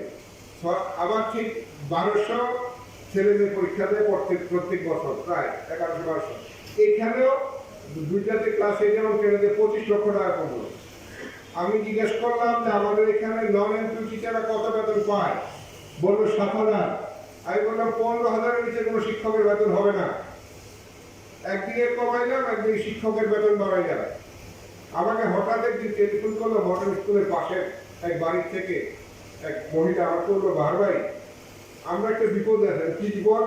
মডার্ন স্কুলের ছেলেরা এইরকম বোতলের মধ্যে পেশাব করে আমাদের বাড়িতে ফেলে দেয়। আমি তখন চিন্তা করলাম যে ঘটনা কি, তাহলে ইনসাফিসিয়েন্ট টয়লেট। আমি ঢাকা হেড মিস্ট্রেসে যে অবস্থাকে আপনাদের টয়লেট কয়টা? টিচার সহ 7টা 6,000 বরাবর বুঝছে। আমাদের যে সবচেয়ে গরিব মানুষের বাড়িতে তো যদি 60 লোক থাকে 2টা টয়লেট থাকে না, 6,000 ছেলে মেয়ে, টিচার সহ 7টা টয়লেট, কত বড় বড়, কত অমানুষ, কত লুটেরা। আমরা সেখানে 35টা টয়লেট করেছি। এই মডার্ন স্কুলটা করেছিল আব্দুল কুদ্দুস নামে একজন শিক্ষানবিশ, তিনি জেলা শিক্ষা কর্মকর্তা ছিলেন, তিনি মডার্ন স্কুলটা করেছিলেন। ওনার নামটা মুছে, আমরা সেখানে একটা ছোট্ট বিল্ডিং ছিল অশব্দ করে আমরা এটা কুদ্দুস ভবন নামকরণ করেছি। আমরা এইভাবে এই যে বেতন কমানো বাড়ানো সব কিছু মিলাইয়া প্রায় দেখলাম এই 4 বছরে 12 কোটি টাকা বেরিয়ে হয়ে গেছে সব মিলিয়ে। আজকে মডার্ন স্কুলের ফান্ডে প্রায় 7 কোটি টাকা আছে, হিসাব করে না তোলা। 12 সাথে কত? 19 কোটি। এই মডার্ন স্কুলে 4 বছরের অবস্থা, এই মডার্ন স্কুল 22 বছর তাদের দখল। আজকে সকল সাংবাদিকদের সামনে চ্যালেঞ্জ করলাম আমি, মডার্ন স্কুল থেকে 30 থেকে 40 কোটি টাকা আব্দুল খান পরিবার লুট করেছে। প্রমাণ না করতে পারলে পদত্যাগ করবো এই পার্লামেন্ট থেকে। আমার বিরুদ্ধে চক্রান্ত শুরু করেছে। এখন মডার্ন স্কুল কেন আমি আটকে ফেলছি? এই মডার্ন স্কুল তো কুমিল্লার সকল স্কুলের মধ্যে একটা স্কুল। আমি এই জনপদের মানুষের দায়িত্ব গ্রহণ করার পর আমার তো সবকিছু দেখতে হবে। আমি তো কোনো জায়গায় নিজে দখল করি নাই। আমি কুমিল্লা ডায়াবেটিক সমিতি জমিতে হামলা তৈরি করেছে, আজকে তিনি নাই। আমি এটা নার্সিং করি, আমি এটা দেখি। এখানে আছেন ওই ডায়াবেটিক কমিশনের জড়িত লোকরা, জমিতে আপা যে ইনকাম করতো তার চেয়ে বেশি ইনকাম এখন হয়। অন্ধকরণ সমিতি জমিতে আপা করেছে, আমি দখল করি না। আমি এদের পরিচালনা করার জন্য কিছু সব লোক বাইসে বাইসে ঢোকানোর চেষ্টা করছি। আজকে অন্ধকরণ সমিতিতে আগে দৈনিক যদি 300 লোক দেখতো, আজকে 1,500 লোক দেখে অন্ধকরণ সমিতিতে। লুটপাট বন্ধ, অনেস্টি পরিচালনা করে। আমি কোনটা দিয়ে দখল করি না, কোনটা থেকে একটা চাওয়া ফেলে দেয়। আজকে এইরকম সকল প্রতিষ্ঠান থেকে আমার নজর আছে। আমার বিচ্ছা করে যেমন, আমার মডার্ন স্কুল তেমন, আমার জিলা স্কুল তেমন, আমার কুমিল্লা হাই স্কুল তেমন, সব স্কুল কলেজ প্রতিষ্ঠানে এমন কোন স্কুল কলেজ প্রতিষ্ঠান নাই গত 12 বছরে আমি ব্যক্তিগতভাবে ওইগুলো দিয়ে খেয়াল করি নাই। পিয়ার কাবিখার 30 কোটি টাকা আমি ডিস্ট্রিবিউট করেছি শুধু স্কুল কলেজ মসজিদ মাদ্রাসায় কবরস্থানে। এখান থেকে এক কাপ চা খাওয়া হাতে মা খায় নাই। পিয়ার কাবিখার টাকা আপনারা সাংবাদিক সকল এমপি কুমিল্লার হিসাব নেন, এই পিয়ার কাবিখার টাকা কোথায় কি করতে হবে, আয়নার মধ্যে হিসাব দিব আপনাদের। আমার সন্তানে আজকে প্রশ্ন তুলছে, আজকে আমাকে ধরতে যেয়ে কুমিল্লাকে ধরার চেষ্টা করছে। তা আমি বলেছিলাম যে এই একটা হচ্ছে আপনাদের এই টাউন হল নিয়ে আপনারা আমাকে সাহায্য করেন, যাতে করে এটা কুমিল্লার মানুষের জন্য একটা দৃষ্টান্ত টাউন হল তৈরি করতে পারি। আগরতলা মহারানার স্মৃতি লই আমরা কুমিল্লা পাগল, অথচ আগরতলা টাউন বাইরে নতুন করে গেছেন নি আমাদের মধ্যে? আগরতলা কেউ গেছেন? হ্যাঁ আসেনি আগরতলা পুরো টাউন হলটা। রাজবাড়ির থেকে যাইতে 3 মিনিটের বাইরে গেছে। সেই টাউন হল ভেঙে তারা আধুনিক টাউন হল করেছে এবং সেটা রবীন্দ্র কি নাম জানিয়েছি, রবীন্দ্র শতবর্ষ না, রবীন্দ্র শতবর্ষ হল দিয়েছিল নাম। তাই আজকে বলি আমরা তো এটা যাই করি নাম তো থাকবে বীরচন্দ্র গণপতাকার নগর মিরাজল। আমরা তো নাম পরিবর্তন করবো না। আর আমরা 41 বাংলাদেশ বিনির্মাণ করতে চাই। 41 বাংলাদেশে আমরা 1933 সালে চিন্তা ভাবনা করে চলবে, চলার কোনো সুযোগ নেই। আজকে আপনাদের এই জন্য বলি টাউনওয়ালার বিভাগ নিয়ে আপনারা একটু আমাকে সাহায্য করেন। আমাকে অপছন্দ করেন, কোনো প্রবলেম নেই। আমি আপনাদের সবারই পছন্দ করি না, আপনি তাকে ডাকছি সবারই পছন্দ করি না, খোলামেলা বললাম। আপনাদের সাথে এটা থাকতেই পারে, মানুষ আপনারা কি একে অপরকে পছন্দ করেন? সবাই করেন, বলেন করেন, এটা হিউম্যান ক্যারেক্টার। আমার একটু মান অভিমান বেশি। আমার প্রিয় মানুষ ধরুন আমার মধ্যে খোলা নিয়ে রাখে, আমার মধ্যে জেনে রেখে আমি তার সাথে জীবনে করতে কিছু বলি। যখন বানায় রাখে তখন আমার থেকে দূরে সরে যায়, কোনো প্রবলেম নাই, কারণ আমি আপনাদের আমার সবাই। এরপর বলছিলাম সাম্প্রতিক ঘটনা। আজকে বাংলাদেশের বলবো না কুমিল্লা বলবো? কুমিল্লা বাংলাদেশ না, কুমিল্লা নিয়ে কথা আজকে। কুমিল্লা আপনারা জানেন একটা টিকের নাম ছিল, নাম মারা গেল জিল্লুর হত্যা। হিন্দুর ভক্ত হয়েছে। আমি জাতীয় সংসদে আমি এমনিও গত 8 মাসের প্যান্ডামিক সিচুয়েশনে আমি কুমিল্লা ছাড়ি নাই। কারণ আমার বিশ্বাস যে আমার মনে হয়, আমি এটা চ্যালেঞ্জ করে বলতে পারবো, আমার মতো কেউ কোনো এমপি এত তার নির্বাচনী এলাকায় ছিল না। তার নির্বাচনী এলাকায় এত ছিল না, কারণ আমি জানি আমার কুমিল্লার এই করোনাকালীন সময় আপনারা কিছু দেখছেন, কিছু দেখেন নাই। আমি করোনাকালীন সময় কুমিল্লার মানুষের জন্য 40,000 ব্যাগ খাবার তৈরি করেছি। সবচেয়ে কম 14 কেজি, সবচেয়ে বেশি 42 কেজি, নর্মাল স্ট্যান্ডার্ড 26 কেজি। 15 আগস্টের জাতির জনকের হত্যা দিবসে শাহাদত বার্ষিকীতে 18,000 ব্যাগ খাদ্য আমরা আমার কুমিল্লার শহর, আমি আমাদের কর্মীদেরকে বলছি যে 15 আগস্ট কি করবে। আমি বলছি তোমরা সকলেই আওয়ামী লীগ করো, ছাত্রলীগ করো, যুবলীগ করো, জাতির জন্য বঙ্গবন্ধু সবসময় বই বসা মানুষের পক্ষে কাজ করি। আমরা এই বছর 15 আগস্টে যেহেতু প্যান্ডামিকের জন্য কোনো প্রোগ্রাম করতে পারবো না, আমরা কুমিল্লার অসহায় দরিদ্র মানুষের মধ্যে খাদ্য বিতরণ করবো। ওইটাই 14 কেজি সবচেয়ে কম দিতে ছিল। ওইটা আমরা 18,000 লোকের খানা একদিনে দিয়েছি। এই 40,000 ব্যাগ খানা আমরা প্রত্যেকটা ওয়ার্ডে, আমার সদর উপজেলার প্রত্যেকটা ওয়ার্ড থেকে আরম্ভ করে মহানগর প্রত্যেকটা ওয়ার্ডে সাধারণ মানুষের মধ্যে ডিস্ট্রিবিউট করেছি। এর বাইরে এটা আমার মাঝে কাজ করতো যে কারা কারা কর্মহীন হয়ে গেছে। যেমন আমি ধরেন দোকান কর্মচারী, ফার্স্ট শুরু করতে আমার এলাকার যে দোকানদারটি, এরা তো সব কর্মহীন, কারণ দোকান সব বন্ধ, কর্মচারী নাই। এদের লিস্টি করে এদেরকে খাবার দিয়েছি। হিজড়া পরিবার, মুচি সম্প্রদায়, কালিয়ার শিল সম্প্রদায়, রেন্টেকার, আশ্রয়ণ প্রকল্প আছে কিন্তু আমাদের এই সরকারের, আমরা আশ্রয়ণ প্রকল্প মধ্যে আমি খাবার দিয়েছি। রেস্টুরেন্ট কর্মচারী, যখন প্রথম আমরা লকডাউন করলাম, সব হোটেল বন্ধ, এই কর্মচারীরা বেকার হয়ে গেছে। রেস্টুরেন্ট কর্মচারী, সুইপার, বাগানের কুলি এবং লেবার, সাংস্কৃতিক কর্মীটা আমি চিন্তা করছি কোনো অনুষ্ঠান না কিছু নাই, এদের কি হবে। আমি আমাদের দেশের জেলা সাংস্কৃতিক কর্মকর্তা আছে, তাকে লিস্টি করাইছি। সরকারের অনুদান আসছে, আমিও তাদেরকে 2 বা 3 বার করে দিয়েছি। আমি আর্থিকভাবে সাহায্য করতে শ্রমিক, গাংচর থানা রোডের ভ্যান ড্রাইভার, রাজগঞ্জ থেকে চৌবাজার পর্যন্ত যারা ফুটপাত ছিল তারা কর্মহীন হয়ে গেল লকডাউনের কারণে, ওদেরকে দিয়েছে। হাতিপট্টি স্বর্ণ শিল্প কর্মকার দ্বারা অনেক স্বর্ণ শিল্প কর্মকার, এরা যখন সব বন্ধ হয়ে গেল, দোকানপাট এরও বেকার হয়ে গেছে। গ্যাসের প্রতি ক্ষুদ্র ব্যবসায়ী সমিতি, গাংচর কাঠ মিস্ত্রি, গাংচর ফার্নিচার মিস্ত্রি, বাবুর্চি, ডেকোরেটর, মিষ্টি দোকান কর্মচারী, স্বর্ণ কর্মকার, কর্মহীন দিনমজুর, পত্রিকা বিতরণকারী, হকার।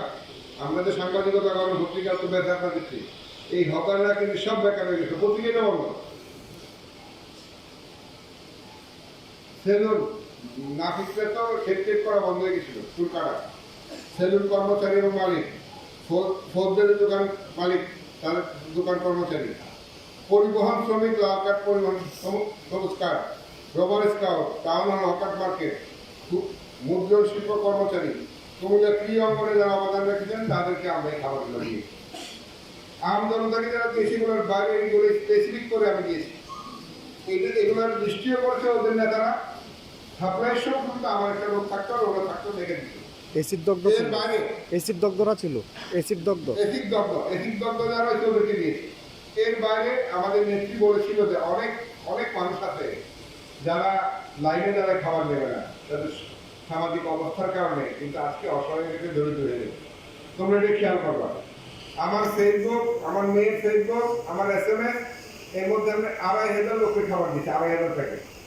1,500 আমি পৌঁছাই দিচ্ছি, আমার বাবাকে যে গাড়ি দিয়ে পৌঁছেছি। 1,000 একটু নিম্ন আয় লোক, তারা আমাকে বলে জিজ্ঞেস করতাম কি করো, ওইটা আমি তার ব্যাংক চালাই, আজকে তো বন্ধ। আমি বলতাম আমার অফিসে এসে তোর সঙ্গে দেখা করবা, আমার অফিস থেকে নিয়ে যেতে। এইভাবে আমি 2,500 লোকের খাবার দিই। কেন কুমিল্লা চাইলে এই কারণে এখন কুমিল্লা আমার খুবই দরকার, আমি ডেভেলপমেন্টগুলো নিয়ে সরকারের সাথে যন্ত্রণা তৈরি করতে। এই মডার্ন স্কুলের যে অবস্থা, এই মডার্ন স্কুলটা যখন আমি দেখলাম যে এখানে সরকারি কোনো অনুদান আসতে পর্যন্ত আসেনি। আমি গত 17-18 সালে আমি আবার শিক্ষামন্ত্রীর দেখা করলাম, হিসেবে বললাম যে আপনি মনে তো ঠিক করে দিলেন, এই স্কুলটাতে 6,000 ছেলে লেখাপড়া করে আমাদের সরকারি কোনো অনুদান পায়নি, তারা একটা বিল্ডিং আপনি করে দেন, তো আমি করে দিই।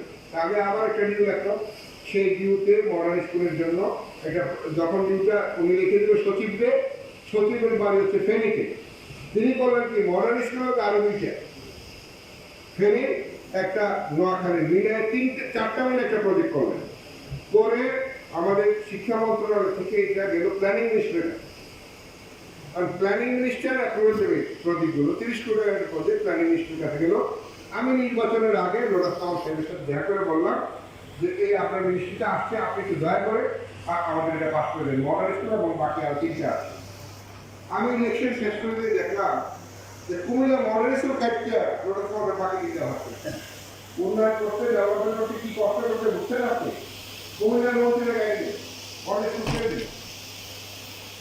আমি আবার নতুন করে প্রোগ্রামে নিয়ে আমাদের বর্তমান দীপমণি ওনার সাথে কথা বললাম, আমাদের নতুন প্ল্যানিং মিনিস্টারের সাথে কথা বললাম। আল্লাহ রসিম মেহরবানিতে কুমিল্লা মডার্ন স্কুলের একটা 10 তলা বিশ্বনন্দন ভবনের অনুমোদন হয়েছে। এই কাজগুলো যদি আমি না করতাম তাহলে আমার লোকের রাজনৈতিক সমস্যা হইতো না। কারণ আমি যদি মডার্ন স্কুল ছেড়ে দিলে তার জন্য রুট করার জন্য কোনো প্রবলেম হতো না। আমি যদি মডার্ন স্কুল ডেভেলপমেন্টের জন্য না যাইতাম তাহলে কোনো সমস্যা হতো।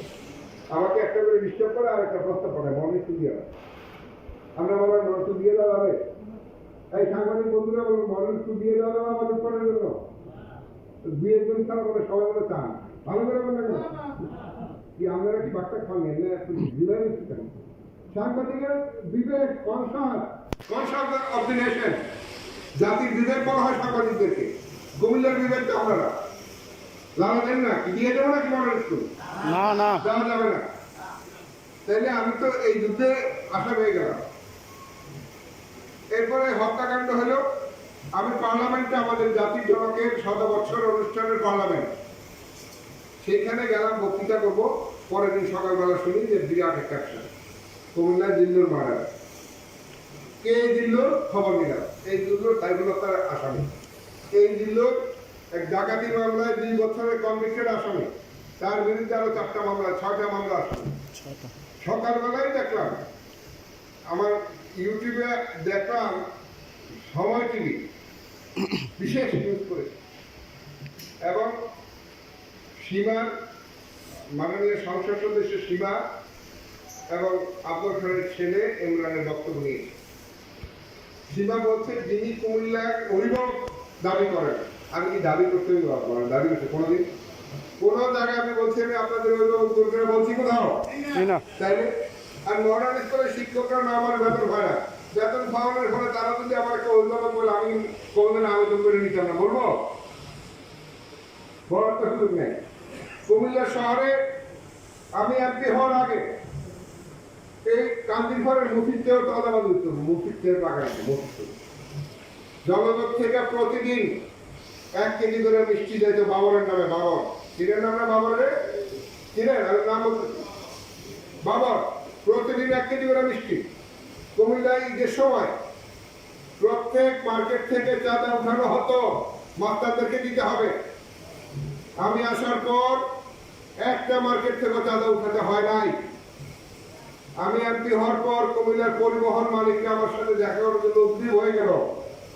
আমি জিজ্ঞেস করলাম কেন, আমাদের কথা যে আপনার সাথে, আমি তাদেরকে টাইম দিলাম, তারা আমার সাথে বসলো, বসে বললো আপনাকে কত করে দেবে। আমি বলো কি আমাকে কত করে দিব? পরিবহনের ব্যবসা করলে আমরা তো সবাই দিই, আমি কি এত বছর দিয়ে আসতে দিয়ে আসছি, তুমি কাছে থেকে 1 টাকা কম জিজ্ঞেস করে পরিবহনকে চাঁদাবাজি বন্ধ করে দিয়েছেন। পরিবহনের চাঁদা পরিবহনের মালিক শ্রমিকদের মধ্যে থাকবে, বাইরের লোককে দিতে পারবে না। এই বাইরের লোকরা চাঁদাবাজিটা করতে গেছিল, আমার লোকরা গেছিল, আমাদের দলীয় লোকরা গেছিল, আমি এগুলো থামাই দিই, কাউকে 1 টাকা দেওয়া পারবে না। ওইটা আপনারা কত দিতে হবে, আমার 1 টাকা দিলাম। আমি পরিবহনকে বলছি আমি রাজনীতি করি, রাজনীতির মানুষ, আমাদের বড় মিটিং হবে, তখন আমাকে তোমরা বাদ দিয়ে সাহায্য করবে।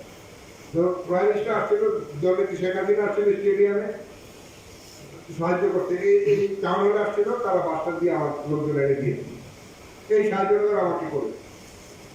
আজকে এই কুমিল্লার চাঁদাবাদি বন্ধ করে দিয়েছে, কুমিল্লার দোকানদারকে আমরা আমাদের অভিভাবক, আমরা বড় নাকি সবাই যদি সামনে দাঁড়ায় বলছে অভিভাবক যিনি দাবি করেন তিনি ওনার লোকটা বেড়ে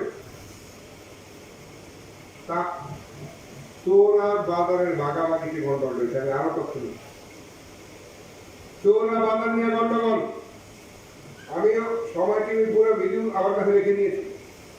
বলছে যে নির্বাচনকে কেন্দ্র করে মাসে এক মহিলা কালকে কেন্দ্র বলতেছিল ও নির্বাচন করতে, কিন্তু যে ওয়ার্ডে নির্বাচন করছে সেই ওয়ার্ডের কেউ আসামি আছে। তো নির্বাচন কেন্দ্রে যদি মামলা হয় যাদের সাথে কম্পিটিশন তারাই তো আসামি হবে, তাদেরকে দেয় নেই। আমার যতটুকু বিশ্বাস চোর আর বাজার নিয়ে গন্ডগোল ভাগাভাগির গন্ডগোলে মারা গেছে, এবং এই সময় টিভি নিউজে প্রথম বলছে 3টা কি 4টা হুন্ডা, 3টা এইভাবে নিউজটা আমার কাছে আছে প্রথম। এরপর পরিকল্পিতভাবে মামলাটা সাজানো হয়েছে। মামলার যিনি বাদী, বর্তমান বাদী যিনি, যে মারা গেছে ওর ছোট ভাই বাদী। আমার বক্তব্য হলো সে যেই হোক এই হত্যার বিচার হইতে হবে, নিরপেক্ষ তদন্ত করে বিচার করতে হবে, এবং এই হত্যাকাণ্ডের সাথে যদি আমার দলের কোনো কর্মী জড়িত থাকে তার বিরুদ্ধে ব্যবস্থা নেবে, আমাদের কোনো আপত্তি নেই। কিন্তু হত্যা মামলা দিয়ে রাজনৈতিক ফয়দা লুটার কোনো সুযোগ নাই। নিউজের পরে 4 দিন পরে সময়টি একটা প্রজেক্ট নাইমুল ইসলাম খান, তিনি প্রজেক্টে বৈশা তিনি চকচকে গেলেন। তিনি বললেন কুমিল্লার অবস্থা এত খারাপ, তিনি কুমিল্লা আসতে ভয় পান, কুমিল্লার সম্পর্কে কথা বলতে ভয় পান। বুঝছেন আপনারা? বলেন আমাদের অবস্থা এত খারাপ না, প্রশ্নই আসে না। আসলে ঘটনা অন্য জায়গায়। রাজাকারের কখনো বাংলাদেশ চায় না, রাজাকাররা যেমন চায় না তাদের ধমনীতে তাদের রক্ত। নাইমুল ইসলাম খান যদি 1000 টকশোতে দিয়ে থাকে, 990টা আমাদের বিরুদ্ধে ভেতরের পক্ষে বিরুদ্ধে কথা বলে। উনি আসতে পারেন না কুমিল্লায়, এত ভয়াবহ অবস্থা কুমিল্লায়, এইভাবে উনি বক্তব্য দিচ্ছেন। অথচ যেদিন মারা গেল 4 দিন পর উনি গেলেন টকশোতে, তিনি অন্য মিডিয়াকে প্রবল করতেছিল যে একা একটা থেকে বললে তো হবে না, অনেকে মিললে কইলে তখন এটা বিচার হবে। মূল কুমিল্লায় এত খারাপ অবস্থা হয়ে গেছে। আসলে উনি কুমিল্লা আসতে পারেন না। আমি একটু খোঁজ খবর নিয়েছি কেন উনি আসতে পারেন না। ওনার ভাই, ওনার পাশের বাড়ি রুহুল আমিন, 3 জনের মধ্যে সমস্যা হচ্ছে। তিনি একবার রুহুল আমিনের বিরুদ্ধে প্ল্যান পাস না করার লেগে তিনি দেয় সিটি কর্পোরেশনে, তো রুহুল আমিনের মিনিমাইজার আবার লেখে না প্ল্যান পাসের যে আবেদন না পাশে আবেদন আমি প্রত্যাহার করে নিলাম, আমার দরখাস্ত হবে। এই কাগজগুলো আছে আমার। তিনি আজকে নামলেন, প্রজেক্টে নামলেন। আমি বলতে চাই এই হত্যাকাণ্ডকে নিয়ে কোনো রাজনীতি চলবে না। লাশের রাজনীতি কুমিল্লা নাই। লাশের রাজনীতি আমরা বিশ্বাসও করি না, আমরা লাশের রাজনীতি করতেও দেবো না। আমি প্রশাসনকে বলেছি 24 জনকে আসামি করা হয়েছে, 4 ঘন্টা দিয়ে গেছে না 3 ঘন্টা দিয়ে গেছে, দিয়ে কমাইছে। আগে তদন্ত করে তারপর গ্রেপ্তার করতে হবে, যেই আসামি তাকে গ্রেপ্তার করার কারো কোনো আপত্তি নেই। আজকে বললাম যেই সংস্থায় আছেন বাংলাদেশের সকল সংস্থাকে বললাম, উন্মুক্ত করে বললাম, এই জনপদের পার্লামেন্ট মেম্বার হিসাবে দায়িত্বশীল মানুষের বলছি, যাদেরকে আসামি করা হয়েছে তাদের বিরুদ্ধে সুষ্ঠু তদন্ত করেন। তদন্ত ক্রমে যদি এখানে কাউকে পাওয়া যায় তাকে গ্রেপ্তার করবেন। তদন্তবিহীনভাবে মানবকে দিয়ে কাউকে গ্রেপ্তার করে রাজনৈতিক ফয়দা লুটার কোনো সুযোগ নাই। এক হত্যা মামলা দিয়ে আমার নবনিষ্ঠ 10 বছর বিদায় দিচ্ছে, মনে করতে আমার নতুন খেলা আরম্ভ করবে। ওই খেলা বন্ধ। আজকে বলতে চাই যে আমি এই কুমিল্লার এই অপরাজনীতি থেকে আপনারা সকলেই কুমিল্লাকে রক্ষা করেন। আর জাতীয় রাজনীতির যে আজকে যে বার্নিং ইস্যু, এটা হচ্ছে ভাস্কর্য। স্বাধীনতা বিরোধী শক্তি ভাস্কর্য নিয়ে কথা বলতেছে সারা বাংলাদেশে। ভাস্কর্যের মূর্তি একটা, মূর্তি হচ্ছে যারা মূর্তি পূজা করে তারা মূর্তিকে তাদের দেবতা হিসেবে পূজা করে, তারা স্রষ্টার রূপ দিয়ে পূজা করে। ভাস্কর্য মানুষের রূপ, আর তারা পূজা করে স্রষ্টার রূপ দিয়ে। তাদের যিনি সৃষ্টি করেন তারা বিশ্বাস করে, যারা মূর্তি পূজারী তারা বিশ্বাস করেন স্রষ্টা একটা ভিন্ন রূপে তার কাছে আসছে। তারা বলে কৃষ্ণ ভগবান, তারা বলে রাম ভগবান, তারা প্রত্যেকে এইভাবে বলে। সেটা তারা স্রষ্টার রূপ দিয়ে যেটা তৈরি করে হচ্ছে মূর্তি। আর ভাস্কর্য হচ্ছে মানুষের চেহারা দিয়ে তৈরি করে। পৃথিবীর অনেক ইসলামিক রাষ্ট্রে ভাস্কর্যের কোনো শেষ নাই। আমি আপনাদেরকে একটা একটা করে বলি, দেখাই। এই হচ্ছে তুরস্ক, কামাল আতাতুর্কি, দেখেন ভাস্কর্য তুরস্ক।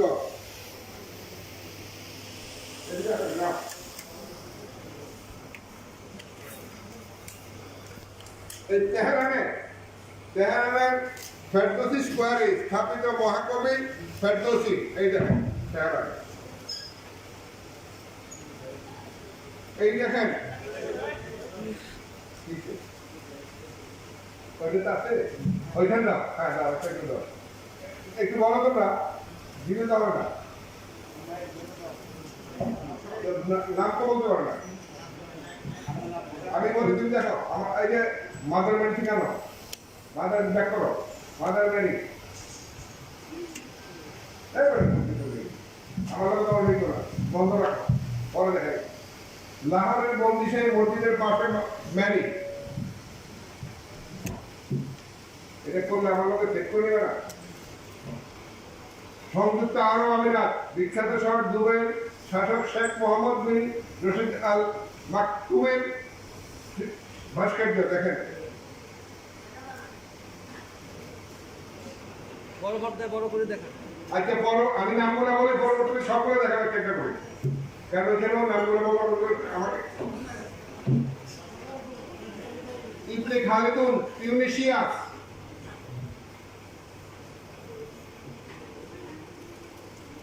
আল্লামা ইকবাল লাহোর,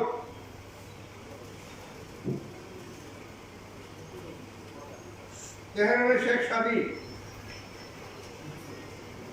কামাল আতাতুর্কি আরেকটা, তুর্কিতে আছে, আল্লামা ইকবাল পাকিস্তান, মোহাম্মদ আলী জিন্নাহ পাকিস্তান,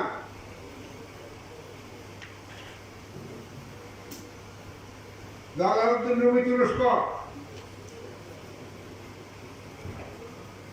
বাগদাদে আবু নাসের স্ট্রিটে শাহেরদাদি পার্কে আরেক উপন্যাসের প্রধান চরিত্রে শাহেরদাদি এবং শাহরিয়ার ভাস্কর্য, যেটা দেখা একটু আগে।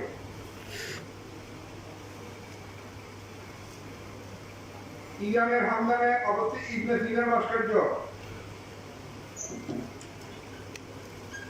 বেনজির ভুট্টোর ভাস্কর্য। এবার দেখা একটা দেখো, দেখেন আপনার এই বেনজির ভুট্টো জানো, ইবনে সিনা হাতে করে দিল, একটু মাইকেলের কথা নাম চাই না আছে, আরে নামটা তো আসতে হবে, হ্যাঁ তিনটা, আমরা তিনটা রয়েছে কাজ শিখেন, কাজ শিখুক আগে। আমি আপনাদের সবার কাছে অনুরোধ করবো, এই ভাস্কর্যের মূর্তির নাম দিন একটি মৌলবাদী চক্র, যারা মুক্তিযুদ্ধের সময় আমাদের স্বাধীনতা বিরোধিতা করেছে, যারা আমাদের মা বোনদেরকে হত্যা করেছে, যারা ৭১-এর ৩০ লক্ষ মানুষকে হত্যা করেছে, যারা আমাদের স্বাধীনতা চায় নাই, তারা আবার নতুন করে এই প্যান্ডামিক সিচুয়েশনে মানুষকে ঘোরা করার চেষ্টা করতেছে মানুষের মধ্যে। আমি সকল সাংবাদিকদেরকে বলবো, আমি আপনাদের কাছে যেগুলো দিয়েছি, যদি আপনারা চান আমি এইগুলো আমাদের প্রেস ক্লাবের সভাপতিকে হ্যান্ড ওভার করে দেবো, আপনারা দয়া করে এগুলো একটু লেখালেখি করেন। ভাস্কর্যের মূর্তি একটা, ভাস্কর্য হচ্ছে মানুষের প্রতিচ্ছবি দিয়ে করে, আর মূর্তি যেটা করে এটা আমরা মুসলমান হিসেবে যেটা আমরা মানতে পারি না, এটা হচ্ছে তারা তাদের ঈশ্বরের প্রতিচ্ছবি আনে। এই হচ্ছে মূর্তি আর ভাস্কর্যের বেশ কম। আজকে আমাদের হাজার বছরের বাঙালি জাতির শ্রেষ্ঠ সন্তান জাতির জনক বঙ্গবন্ধুর ভাস্কর্যকে যখন আমরা প্রতিস্থাপন করতে যাচ্ছি তখন এই চক্রান্ত করেছে স্বাধীনতাবিরোধী শক্তি। আমরা তাদেরকে ঐক্যবদ্ধভাবে মোকাবেলা করব। আজকের এই মত বিনিময় সভা থেকে আমি কুমিল্লার সকল শ্রেণী পেশার মানুষকে আহ্বান করব, প্রয়োজনে আমি ডাক দেবো, আমরা কুমিল্লার মাঠে দাঁড়িয়ে এই মৌলবাদী শক্তিকে মোকাবেলা করব। আপনারা আমাদেরকে সহায়তা করবেন। আর টাউন হলে যেটি আমরা করতে চাই একটু আমরা ভিডিওতে দেখে সবাই।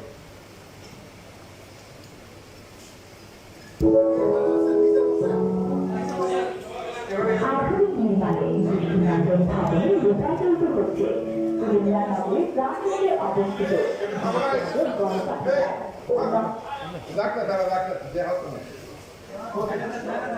হ্যাঁ, সবাই ক্যামেরা থাকবে, পরে দেখে না তো থাকবে, দেখে না তো তোরা পরে নিতে পারবি, পরে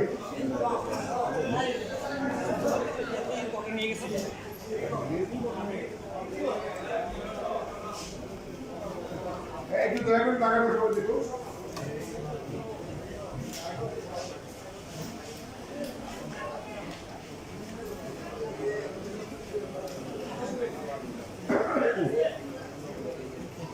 আমার তো রাখতে দিবি দেবে না,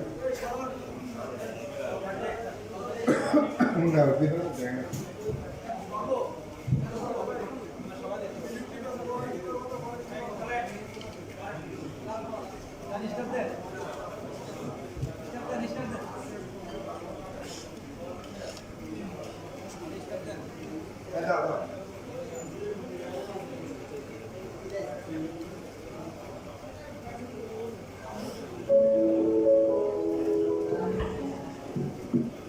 আধুনিক নির্মাণে দৃষ্টিনন্দন ভবনে রূপান্তরিত হচ্ছে কুমিল্লা নগরীর প্রান্তরে অবস্থিত বীরচন্দ্র গণপাঠাগার ও নগর মিলনায়তন কমপ্লেক্স।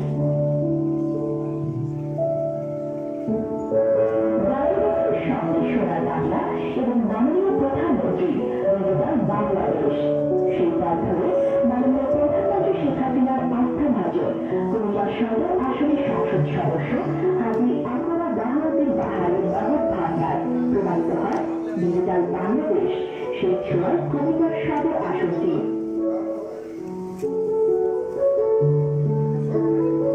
কুমিল্লার উপরে এগুলো বাংলাদেশ। এমপি বাহারের হৃদয় ধারণ করে তারই ধারাবাহিকতায় এমপি বাহারের উদ্যোগে আধুনিক দৃষ্টিনন্দন ভবনে রূপান্তরিত করা হয়েছে ও নগর মিলনায়তন কমপ্লেক্স, যার থাকবে সকল প্রকার আধুনিকতার ছোঁয়া ও দৃষ্টিনন্দন পরিবেশ।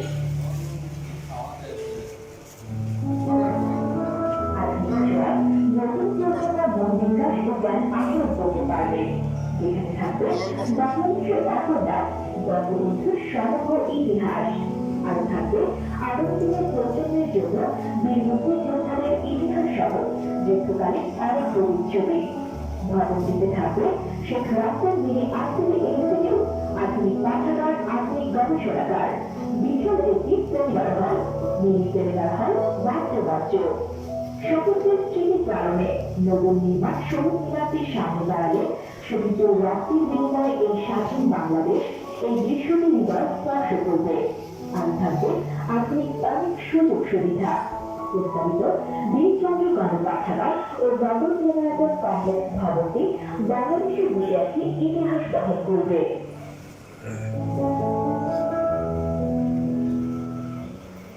এই সেক্টর লাইব্রেরি, এটা হলো লাইব্রেরি। এই যে কিছু আগে দেখে আমরা বাবু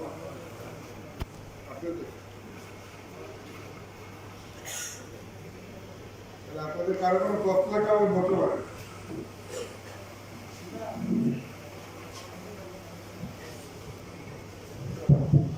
একই প্রশ্ন এখানে করলে আর কেউ করবে না, রিপিট করে মাননীয় এমপি মহোদয়, আমি মাহবুব আলম বাবু দলীয় আউটলাইনে কাজ করি। আপনি আজকে আমাদের কুমিল্লায় কর্মরত সাংবাদিকদের যে সমাবেশ ঘটিয়েছেন, তো আমার একটি আবেদন থাকবে, আপনি এতক্ষণ কুমিল্লার উন্নয়ন এবং সাম্প্রতিক সময়ের ঘটনাবলী নিয়ে যে আমাদের কাছে বক্তব্য উপস্থাপন করলেন। তো কুমিল্লার 11 জন এমপি আছে, কুমিল্লায় সংসদ সদস্য আছেন 11 জন, 2 জন মন্ত্রী আছেন, অর্থমন্ত্রী এবং স্থানীয় সরকার মন্ত্রী। আমার একটা আবেদন থাকবে, কুমিল্লার উন্নয়নের সাথে আপনি যদি তাদেরকে একত্রিত করেন এবং তাদেরকে কুমিল্লায় সবাইকে নিয়ে বসেন, আমার মনে হয় যে আপনার যে পরিকল্পনা সেটা আপনার জন্য সহায়ক হবে এবং কুমিল্লাবাসীর জন্য ভালো হবে। আর আজকে যে আপনি বক্তব্যগুলো দিয়েছেন সেটা যদি আমরা লিখিত আকারে পেতাম তাহলে আমাদের জন্য আরো ভালো হতো। মত বিনিময়, প্রেস কনফারেন্স না, মত বিনিময় করছি। মত বিনিময় প্রেস কনফারেন্স লাগছে জি না, চিঠি দিছি আর মত বিনিময় কে লাগছে? মত বিনিময় আপনি চিঠি দিয়ে পাইছেন?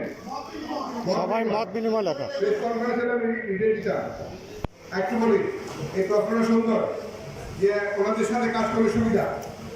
যদি আমার সাথে কুমিল্লার ঐক্যবদ্ধভাবে কাজ করতে পারতো, কুমিল্লার এগিয়ে যেত। কুমিল্লার প্রধানমন্ত্রী ছিল, কুমিল্লায় প্রধানমন্ত্রী ছিল, ইতিহাস থেকে নামটা মুছে দিতে পারবো না আমরা, কুমিল্লায় একজন প্রধানমন্ত্রী ছিল। এখন কাজ কে করবে সেটা তার সিদ্ধান্ত, আপনাকে তো জোর করে কাজ করে দিতে পারবো না। যেমন শাসন কাজটা ফ্লাইওভার আমি করলাম, আব্দুল মতিন কৌতুক স্টেটমেন্ট দিয়ে আবার স্টেট ফ্লাইওভারের দরকার নাই, বাকি নিয়ে কাজ করতে হবে বলেন। আমি মডেল স্কুলের প্রজেক্ট তৈরি করলাম, আমার প্রজেক্টের ফাঁকে একজন সচিব তার 3টা প্রজেক্ট তৈরি করলো, ফেনী, নোয়াখালী।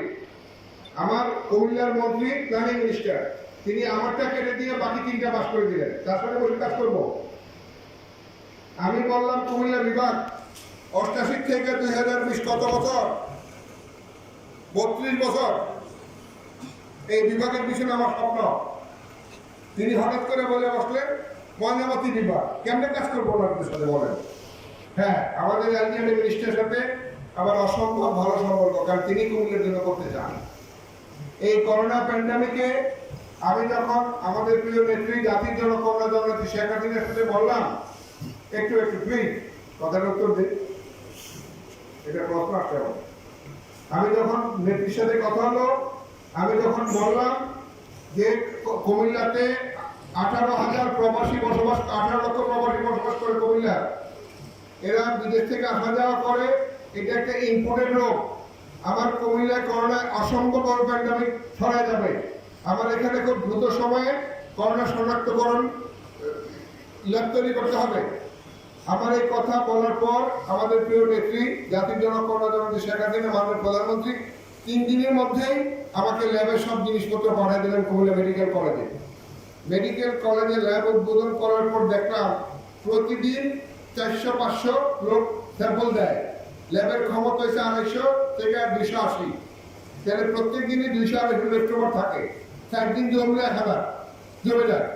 তখন আমি আমাদের মন্ত্রী তাজুল ইসলাম সাহেবকে রিং করলাম যে তুমি তো তাজুল ইসলাম, তুমি তো কুমিল্লার মন্ত্রী, লাকসামে তুমি কুমিল্লার মন্ত্রী, তুমিও আজকে যে মেডিকেল কলেজ এটা তো তোমার, আমার এখানে প্রতিদিন পরপরই এটা লেফটেন্যান্ট 1000, তোমার কাছে স্বাস্থ্য এলজিএডি মিনিস্ট্রিতে স্বাস্থ্যের কিছু ফান্ড আছে, সেইখান থেকে তুমি আমাকে ফান্ড দাও, আমাকে সে 7,000 রেসপন্স করতে পারবাই, আপনি যা লাগবে আমি দেবো আপনার করোনা প্যান্ডামিকে। আমি আজকের এই মত বিনিময় সভা থেকেও তার কাছে কৃতজ্ঞতা জানাই। আমি যতগুলো মিটিং করছি সবটাতে তাকে কৃতজ্ঞতা জানিয়েছি। সে আমার পাশে আছে, আমি তার পাশে আছি। সে আমাকে এই করোনাতে টোটাল 4 কোটি টাকা দিয়ে সাহায্য করতে, সরকারি টাকাই, কিন্তু তার যে মন, কুমিল্লার মানুষের জন্য মন আছে দেখেই দিছে। এই জন্য কার সাথে কে কাজ করবে এটা মনের মিল হইতে হবে, পদমের মিলে না, পদমের মিলে কোনো কাজ হয় না, মনের মিলে কাজ করতে হবে। আমার সাথে তাজুল ইসলামের মতের কোনো অমিল নাই। আমি তাজুল ইসলামকে বলেছি, দেখেন আমি প্রথমে কথাটা বলেছিলাম, আমি পৌরসভার চেয়ারম্যান থাকতে আমাকে কেউ টাকা দেয় নাই, আমার শতদার অনুষ্ঠান দিয়ে পৌরসভার দাঁড় করাইছি, কিন্তু আমি কুমিল্লাকে ওন করি, যার জন্য কুমিল্লা যিনি চেয়ারম্যান তিনি আমার দলের লোক না, আমি ওনাকে টাকা এনে দিই, টাকা এনে দিই কুমিল্লা ডেভেলপমেন্টের জন্য। আমি তাজুল ইসলাম সাহেবকে বলেছি, তিনি এর আগেও কিছু টাকা দিয়েছেন, আর টোটাল বলছে একটা বড় প্রজেক্ট কুমিল্লার জন্য করা হবে।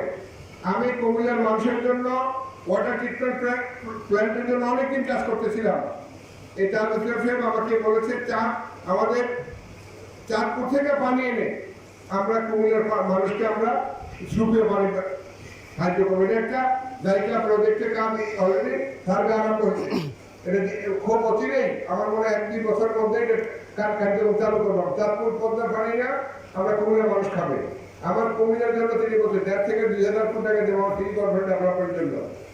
আমরা কুমিল্লা সিটি কর্পোরেশনের যে উন্নয়নের যে জিনিসগুলো আছে, যেমন আমরা গার্বেজ ট্রিটমেন্ট প্ল্যান্ট, নগর ভবন, এগুলো নিয়ে আমরা একটা প্রজেক্ট দিয়েছি। তাই আমি বলতে চাই আসলে আপনারা যেটা বলেন মন্ত্রীদেরকে নিয়ে বলবো, মন্ত্রীরা আপনাদের সাথে ভালো থাকা নাকি বুঝছেন, আমার কোনো ব্যাপার ঠিক থাকে না। কুমিল্লার সাথে ঠিক না থাকলে কোনো মন্ত্রীর সাথে আমি ঠিক থাকতে পারবো। আসসালামু আলাইকুম, আমি সাদিক মামুন, ইনফ্লুয়ার এবং আমার অনলাইন আছে প্রফেশনাল। মাননীয় মহোদয়, আজকে আপনি যে আয়োজনটা করেছেন অত্যন্ত সুন্দর আয়োজন এবং সবার মতের একটা ভালো করতে হবে। তো আমাদের মধ্যে ইতিহাস যদি আমি আলমীরাতে ঢুকিয়ে রেখে এই ইতিহাস তো টিকবে না, ইতিহাসকে ব্যবহার করতে হবে। ইতিহাস যত ব্যবহার করবে তত ইতিহাস ঝরঝরে হবে। আমি জেলা প্রশাসনের কার্যালয়ের যে মত বিনিময় সভায় এখানে আপনার যে আর্কিটেক্টর ছিলেন মিস্টার রাফি নাকি নাম জানি ভদ্রলোকের নাম, হ্যাঁ, উনি যখন বলছিলেন যে এই আধুনিক টাউন হলে যে অডিটোরিয়ামের আসন সংখ্যা 605টা না কটার কথা জানি বলছিলেন। তো ওখানে বলা ছিল যে এটা অত্যন্ত কম হয়ে যায়। তো এটা অত্যন্ত কম হয়ে যায়, অনেক বক্তারা বলছিলেন যে এই 605টা। তো এটা আজও তাহলে আমাদের বিশ্বাস যে আমরা যারা গণমাধ্যমে কাজ করি এবং কুমিল্লাকে ভালোবাসি, ইতিহাসকে যারা রক্ষা করতে চাই, ঐতিহ্যকে যারা ধারণ করতে চাই, এই আধুনিক টাউন হবেই হবে কুমিল্লা। যদি আমরা সবাই একত্রিত থাকি, গণমাধ্যম যদি একসাথে এই ভূমিকাকে আপনার সহযোগিতা করে যদি আমরা কাজ করে দিই, তাহলে আমরা একটা দাবি থাকবেন বা সবার পক্ষ থেকে বা ব্যক্তিগত একটা সংস্কৃতি কর্মী হিসেবে অধিকারের সংখ্যা অনেক বেশি বাড়াতে হবে। যেহেতু আপনি 33 সালে সেই কথা বলে বলছেন যে এটা ওই সময় লোকসংখ্যা হিসাবে আপনি সেখানে আপনাকে আমরা চিন্তা করবো যে আগামী 100 বছরের কথা চিন্তা করে একটু বলি আপনাদেরকে, এটাতে আমরা 700 অ্যাকোমোডেশন একটা হল করবো। একটা হল করবো 220 জনের, এটা কমপ্লেক্স শব্দ ব্যবহার করতে হবে। একটা হল করবো 100 জনের। যে আপনারা মনে করেন যে আমরা 200 সাংবাদিক করবো, আপনি 700টা তো ভাড়া দিয়ে পড়াবো না, আপনি 220 জনের সিনে কমপ্লেক্স করবো আমরা, একটা সিনে কমপ্লেক্স, ওইটাকে আপনি হলও ব্যবহার করতে পারবেন, সিনে কমপ্লেক্স হিসেবে ব্যবহার হবে। তা আমরা 120 সিটে একটা করতেছি, 100 সিটে একটা করতেছি। আমাদের এখানে কোনো আমরা এই যে আমাদের এখানে নাটক করার কোনো রিহার্সাল রুম নাই, ওই রিহার্সাল রুম থাকবে। আমাদের এখানে কোনো গ্রিন রুম নাই আমাদের প্রস্তুতির জন্য। এগুলো সব ব্যবস্থা নিয়ে আমরা এটা করতেছি। আমি একটা কথা বলি আপনাদেরকে, এটা হবে, ইনশাল্লাহ হবে। যারা যারা হবে রসিদার হবে তারা আমাদের থাকে হবে, এইটা বাধা দিয়ে কোনো সুযোগ নাই। কুমিল্লার সিদ্ধান্ত ঢাকার বুদ্ধিজীবীরা নেবে না, কুমিল্লার সিদ্ধান্ত নেবে কুমিল্লার জনগণ। কুমিল্লার সে যে কোনো সিদ্ধান্তের মালিক কুমিল্লার মানুষ। আর I have got the authority of the people. আমি জনগণের প্রতিনিধি হিসেবে আমাকে অথরিটি দেওয়া হচ্ছে, এই অথরিটি নিয়ে কাজ করি আমি। সুতরাং কে কি বলেছেন হিসাব নাই। আমি আজকে কুমিল্লার সকল সাংবাদিকদেরকে বলতে চাই, এইটা হবে। কারা কারা আমার সাথে হবে রসিদার হবে, তাদের সবাইকে আহ্বান করতে আসেন আমার সাথে। ব্যক্তিগতভাবে দেখেন না, তাহলে ওটা দেখে আমার সাথে আসেন। আমার নাম ওমর ফারুক তাপস। আমি মাননীয় মহোদয় আপনাকে প্রথমেই ধন্যবাদ জানাচ্ছি যে আপনি